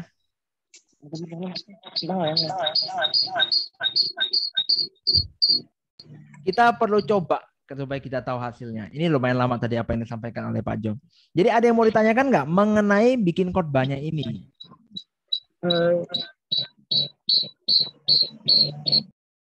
Ada yang mau ditanyakan nggak? Jadi dibikin ya semuanya. Teks. Oke, shalom Pak Erik. Oke, silakan Ibu Vero. Ya, shalom Pak Jo. Yang mana ya? Ya saya dari Gua Boma. Oh iya. Ya. Yang bagaimana saya mau bertanya begini Pak. Selama ini yang menurut saya menjadi kesulitan dalam menentukan khotbah itu mencari ayat-ayat yang tepat yang sesuai dengan temanya gitu. Biasanya sebuah tema itu akan muncul menjadi sebuah pikiran kita. Nah, kadang ayat-ayatnya itu yang sulit kita dapatkan yang tepat. Contoh seperti kami yang misalnya kalau hanya menggunakan Alkitab begitu, Alkitab yang buku begitu ya, bukan yang di HP. Kalau mungkin yang pakai HP sih mungkin mereka lebih cepat ya, cepat loadingnya, cepat dapat informasinya. Tapi bagi yang belum punya yang tidak menggunakan HP begitu, mencari di Alkitab itu menurut saya sedikit mengalami kesulitan di situ, Pak. Ya, betul. Nah, pertama, kemudian yang kedua, seperti kami yang ada di BISOM ini kan rata-rata jemaat itu dilatih untuk berkhotbah begitu. Nah, kalau dilihat dengan rutinitas keseharian kita itu, kita sibuk dengan hal-hal yang lain. Jadi ya saya secara pribadi mengakui bahwa waktu untuk mempelajari Alkitab itu lebih sedikit begitu. Apalagi kalau seperti kami, seperti ibu-ibu yang sudah bekerja, yang sudah punya anak, begitu. Jadi untuk menentukan khotbah yang seperti yang Bapak sampaikan tadi itu, kami sedikit mengalami kesulitan dalam waktu belajarnya. Dalam waktu belajarnya. Memang ada beberapa orang atau ada orang yang memang memiliki kemampuan yang lebih begitu ya, sambil dia bekerja dia memikirkan, oh ini judul khotbah saya. Nah, judul khotbahnya sudah menjadi buah pikirannya, tetapi mencari ayatnya lagi Pak begitu, atau cerita apa nanti kira-kira yang tepat yang sesuai dengan judul khotbah yang akan saya bahas. Jadi solusinya bagaimana Pak? Ini yang dapat saya sampaikan. Terima kasih. Oke, karena khotbah itu landasannya Alkitab, maka saudara harus sering baca Alkitab. Biasanya kita minta kalau saudara baca 3 atau 4 pasal tiap hari, itu seluruh Alkitab habis dalam 1 tahun. Kalau hanya 1-2 pasal aja mungkin 2 tahun baru habis. Tapi saudara baca terus ya, Alkitab paksa baca. Oh hari ini Yeremia pasal 1 sama pasal 2 sama pasal 3. Besok harus pasal 4, 5, 6, 7, 8, 9. Terus begitu ya. Sehingga Anda ngerti seluruh Alkitab. Kalau nggak ada gambaran tentang Alkitab seperti apa ya nggak bisa khotbah. Nah, ayat utamanya biasanya waktu saudara baca, tiba-tiba itu Allah Roh Kudus akan menggerakkan satu bagian. Misalkan cerita daripada 2 anaknya Imam Eli, Hofni Pinehas yang bandel sekali ya, yang nakal sekali, yang rakus, yang hidup dalam berzina di depan tabut Allah itu ya. Wah ini peristiwa bagus ini. Terekam dalam pikiran kita, saya harus khotbahkan supaya hidup kita juga teratur. Jangan hidup dalam perzinahan atau hidup rakus begitu melawan Allah. Nanti seperti Hofni dan Pinehas kita itu akan mati nanti dipukul oleh Allah. Atau misalkan waktu saudara baca di padang gurun tiba-tiba ular, banyak ular bilidak itu diciptakan oleh Allah untuk gigitin orang Israel itu. Banyak yang mati karena hidup mereka bandel melawan Allah. Atau cerita tentang orang Samaria murah hati, lagi baca orang Samaria murah hati, ini apa yang bisa kita ambil ya? Waktu saudara baca ayat itu sambil baca tentunya direnungkan ya. Cerita Tuhan mau bicara apa ya kepada saya waktu saya baca perumpamaan orang Samaria murah hati. Oh saya harus murah hati. Walaupun saya nggak kenal orangnya, walaupun orangnya itu musuh saya, orang Yahudi kan memusuhi orang Samaria, saya tetap harus berbelas kasihan kepada dia. Jadi dari baca itu, oh ini bahan khotbah yang bagus ini. Kita tidak perlu hanya menolong orang yang kenal sama kita, yang berbuat baik kepada kita. Bahkan kita harus tolong orang yang membuli kita, yang memojokkan kita, yang nipu uang kita. Tapi waktu dia celaka, saya harus tolong dia. Orang Samaria yang murah hati. Jadi dari baca Alkitab itu saudara dapat ide khotbahnya. Dan Tuhan akan memberikan kepada saudara. Tuhan akan gerakan hati saudara. Waktu baca satu teks itu, wah ini Tuhan berbicara kepada saya. Nah itu yang dipakai. Saya juga sering mengenakan begitu. Baca atau peristiwa-peristiwa hidup. Ini anak ini kok ditempelengin sama papanya kok kejam ya.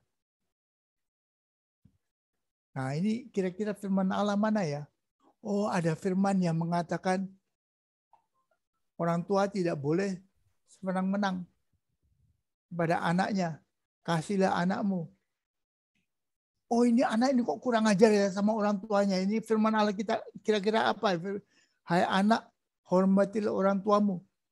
Supaya umur kita bisa lanjut ya. Oh, kalau anak kurang ajar sama orang tuanya nanti cepat mati ya. Jadi dari pengalaman hidup, lalu kita ingat karena kita sudah sering baca Alkitab. Jadi otaknya harus ada isinya firman Allah dulu. Kalau nggak ada isinya susah. Susah bikin khotbah. Nah, dari apa yang kita baca, kita bisa bikin khotbah atau apa yang kita lihat dalam sehari-hari ini. Oh, orang itu dibully nih. Apa yang harus kita lakukan waktu orang bully kita? Waktu orang memojokkan kita, waktu orang tipu uang kita, waktu kita dibohongin. Apa yang harus kita lakukan? Nah, memang kalau nggak ngerti Alkitab ya susah nanti cari ayat-ayatnya. Nah memang betul dengan HP sekarang itu, dengan tablet itu mudah sekali, lebih mudah cari ayat-ayatnya. Ya, mungkin saya tambahkan ya untuk Ibu Vero dari beberapa pertanyaan tadi kan kalau saya sibuk banget nanti gimana bisa siapkan khotbah sedetail punya Pak Jo tadi ya.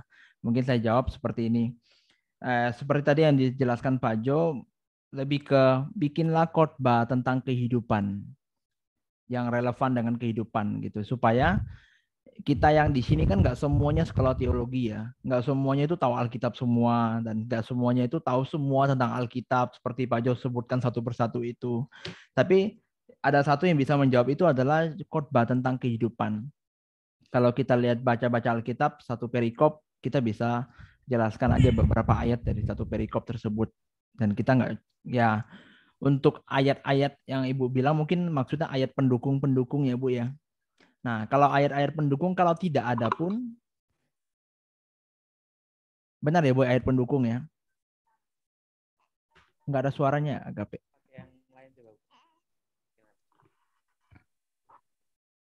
Oke, Shalom. Ya, betul Pak. Kalau kita baca satu Ya. perikop itu kan kita kan sudah ketemu itu judulnya. Terus ayatnya begini untuk mencari ayat pendukung di Alkitab yang lain begitu. Oke. Yang saya maksud. Kalau sebenarnya selama penjelasannya sudah konkret, sudah jelas, kalau kita tidak menemukan ayat pendukungnya karena kita nggak pakai handphone ya, kita kan kembalikan ke kasusnya kalau nggak pakai handphone untuk mencari ayat pendukung. Ya nggak perlu. Kalau saya bilang sendiri sih nggak perlu ya, asalkan sudah jelas apa yang dijelaskan. Seperti itu Bu. Oke, Jadi, terima kasih. intinya semua nanti ini kan masih 7 hari. Bikin khotbah yang simple, 15 menit saja. Nanti kan dari situ setiap khotbah kita kan akan dikoreksi supaya lebih baik ke depannya, minggu depannya. Nah, jadi jangan takut salah, cuma 15 menit aja. Pembukaannya gimana, judulnya apa, isinya apa, contohnya apa aja. Dan kalau memang tidak punya HP untuk cari ayat pendukung, pakai satu perikop, jelaskan. Biasanya di Amsal kan banyak sekali tentang kehidupan, Mazmur juga banyak gitu ya. Ataupun di satu perikop berbahas tentang apa, itu nggak apa-apa dijelaskan pendek asalkan orang ngerti. Tujuannya kan kita bukan untuk supaya khotbah itu panjang sekali, tapi orang itu bisa menangkap pesan Tuhan dalam khotbah tersebut. Seperti itu. Oke, Ibu Vero ya. Pak, terima kasih buat penjelasannya. Terima kasih Pak Jo buat penjelasannya. Ya, mari. Ya, jadi bagi yang belum pernah berkhotbah, silahkan bikin simple. Simple, tapi ada jawaban buat orang lain yang sedang kita khotbahkan. Amin. 15 menit itu sangat pendek. Baru membuka khotbah itu udah 2 menit biasanya itu. Udah mau habis waktunya. Jadi intinya bikinlah sesimpel mungkin, jangan jadi beban, lakukan terbaik. Ketika salah itulah kita akan lebih baik ke depannya. Jadi jangan takut salah. Oke, silakan kalau ada yang mau tanya lagi, satu pertanyaan lagi mungkin. Karena sudah lumayan malam. Shalom, Bro. Ya, shalom. Ini dari Shalom, Kong. Mau tanya untuk khotbahnya itu bikin dalam bentuk video atau lisan, atau bentuk tulisan, kok? Ya, khotbahnya itu mungkin Pak Jo yang mau jawab, silakan Pak. Tentunya pengkhotbah menuliskan dulu ya, ini poin-poinnya, terus dikhotbahkan. Sehingga kita bisa dengar nanti hari Rebo itu dikhotbahkan. Sungguh-sungguh real diucapkan ya. Ditulis dulu di kertas, nanti baru diucapkan. Tidak harus pakai PowerPoint ya. Tidak harus pakai PowerPoint yang tadi ditampilkan oleh Pak Jo tadi. Jadi kenapa harus ditulis? Karena kita nggak bisa hafal semua. Kita mungkin belum terbiasa khotbah. Kadang-kadang putus sana putus sini kita ngomong ya, kita perlu catat dulu poin-poinnya supaya kita tahu apa yang harus kita bicarakan. Seperti itu. Semangat ya semuanya. Saya mau tanya lagi. Oke, silakan. Suaranya nggak ada. Suaranya lagi dimatikan itu, belum hidup. Mute. Oke, ulang. Untuk tema khotbahnya bebas atau tentang kehidupan? Bebas apapun itu. Oke, terima kasih Ko. Dari Jembatan 25 oke ya? Oke, mantap. Itu Salam, Boma oke ya? salam. Halo, salam. Oh, ada Pak Yun. Silakan Pak Yun. Ada, saya mau menanyakan karena saya orangnya tidak pernah sekolah, tapi pada saat ini saya dapat untuk belajar walaupun sudah tua, tapi saya ini banyak yang tidak mengerti. Tentang khotbah di sini ada banyak tertulis, ini ada 5 macam tentang gerak-gerik ya. Yang mau saya tanyakan di sini nomor 4, bagian 4. Menggunakan kontak mata, mimik gerak tubuh. Mendapatkan gerak tubuh yang cepat tentang ajakan tubuh bergerak. Nah, ini yang saya tanyakan, bagaimana cara untuk menggunakan kontak mata atau mimik gerak tubuh. Jadi artinya Iya, mata kita harus melihat mata jemaat. Jangan lihat di jendela.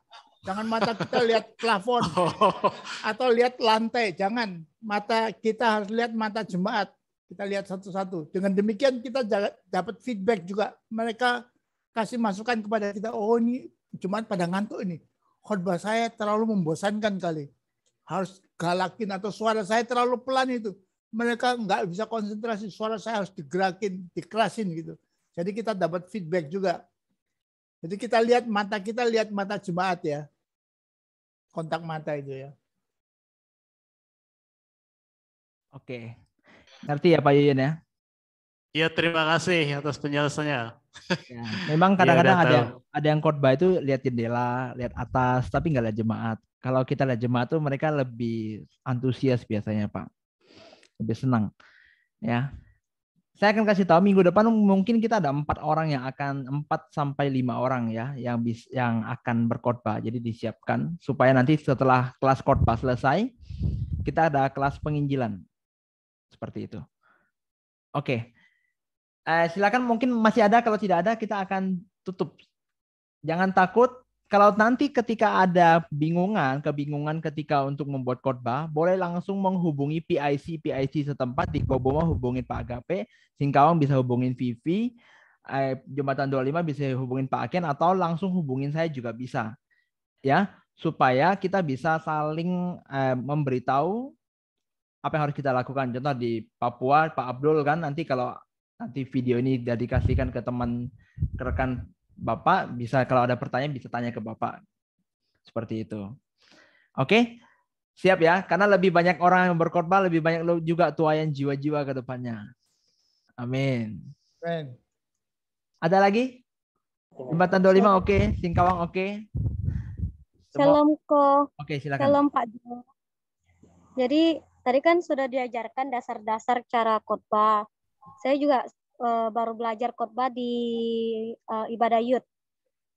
Jadi kenapa biasa kelihatan anak-anak tuh kayak hilang fokus padahal kita sudah bergerak cepat, ada kontak mata, mimik dan gerak tubuh juga sudah aktif. Tapi kenapa mereka selalu hilang fokus atau jarang dengar gitu, kecuali hal-hal yang berkaitan dengan pacaran, yang berkaitan dengan anak muda lah. Betul. Jadi mungkin ada saran bagaimana bisa lebih baik dan mereka mau fokus mendengar. Ya. Jadi poin penting adalah khotbah kita harus menjawab pergumulan hadirin. Jadi kalau remaja ya, pergumulan remaja itu apa? Waktu mereka dibully di sekolah, waktu mereka diajak minum minuman keras, waktu mereka diajak untuk main judi, waktu mereka diajak untuk pukulin sesama temannya. Jadi harus relevan dengan kebutuhan mereka. Kalau nggak relevan dengan, tidak cocok dengan kebutuhan mereka, yang mereka ngantuk nanti, atau ngobrol, atau pegang HP, nonton HP-nya nanti. Karena pembicaraan kita tidak menarik. Nah, kalau sudah muda-mudi tentunya seperti tadi itu ya, berpacaran. Ciri-cirinya cowok yang menarik itu apa? Ciri-cirinya cewek yang bertanggung jawab itu apa? Itu menarik bagi muda-mudi. Tapi kalau masih anak-anak SMP tentunya nggak menarik ya. Jadi harus disesuaikan dengan hadirin. Jadi saudara harus kenal, saya ini nanti ngomong sama siapa ya? Sama orang umur berapa ya? Kepandaiannya seperti apa ya? Jangan bahasa terlalu tinggi kalau orangnya hanya atau remajanya hanya anak-anak SMP ya, jangan bahasanya bahasa tinggi. Jadi dengan demikian kita cocok sesuai dengan hadirinnya, kebutuhan hadirin, dan mereka akan tertarik. Kalau nggak cocok dengan kebutuhan hadirin, nggak akan tertarik mereka. Oke ya, Vi. Gini, kan biasa kita khotbah sesuai dengan apa yang kita dapat. Kayak rema dari Tuhan, Tuhan mau apa sih yang mau disampaikan gitu. Tapi kadang apa yang Tuhan ingatkan gitu kita sampaikan kurang tangkap merekanya. Namanya siapa? Vivi. Iya, Vivi. Nah, Vivi kan masih muda. Kalau yang dilayani itu anak-anak SMP, harus bergaul banyak dengan anak-anak SMP. Sungguh-sungguh tahu kebutuhan anak SMP itu apa. Mereka kalau berantem itu kenapa. Mereka kalau ngeluh itu apa yang dikeluhkan. Papa yang galak, mama yang cuek. Oh, papa mama kok mau cerai ini. Sudah berantem saben hari kok berantem. Nah itu saudara khotbahkan. Bagaimana ini kalau menghadapi orang tua yang cerai atau orang tua yang papa yang kabur. Tinggal di rumah sama mama aja. Saya rindu sama papa.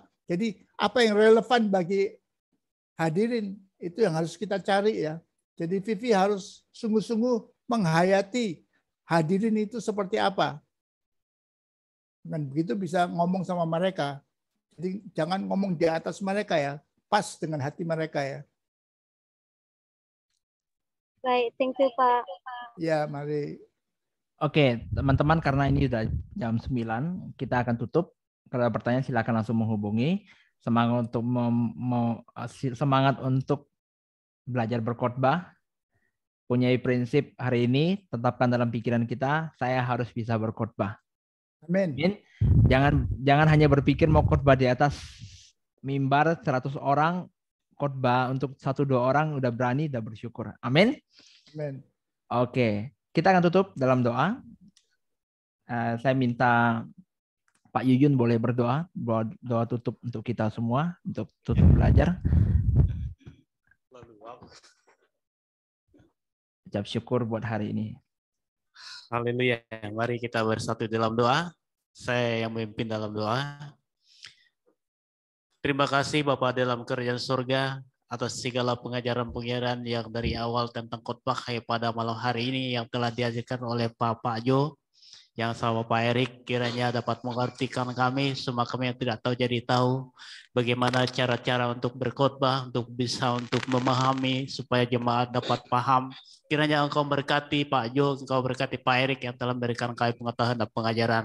Kiranya dalam setiap rangkaian acara kami ini dari awal hingga pertengahan yang berakhir ini, Engkau senantiasa memberikan kami pengertian berkat-Mu akan memberkati dalam setiap hati pikiran kami. Terpujilah Engkau lah kami yang kami sembah dalam nama Tuhan Yesus kami berdoa. Amin.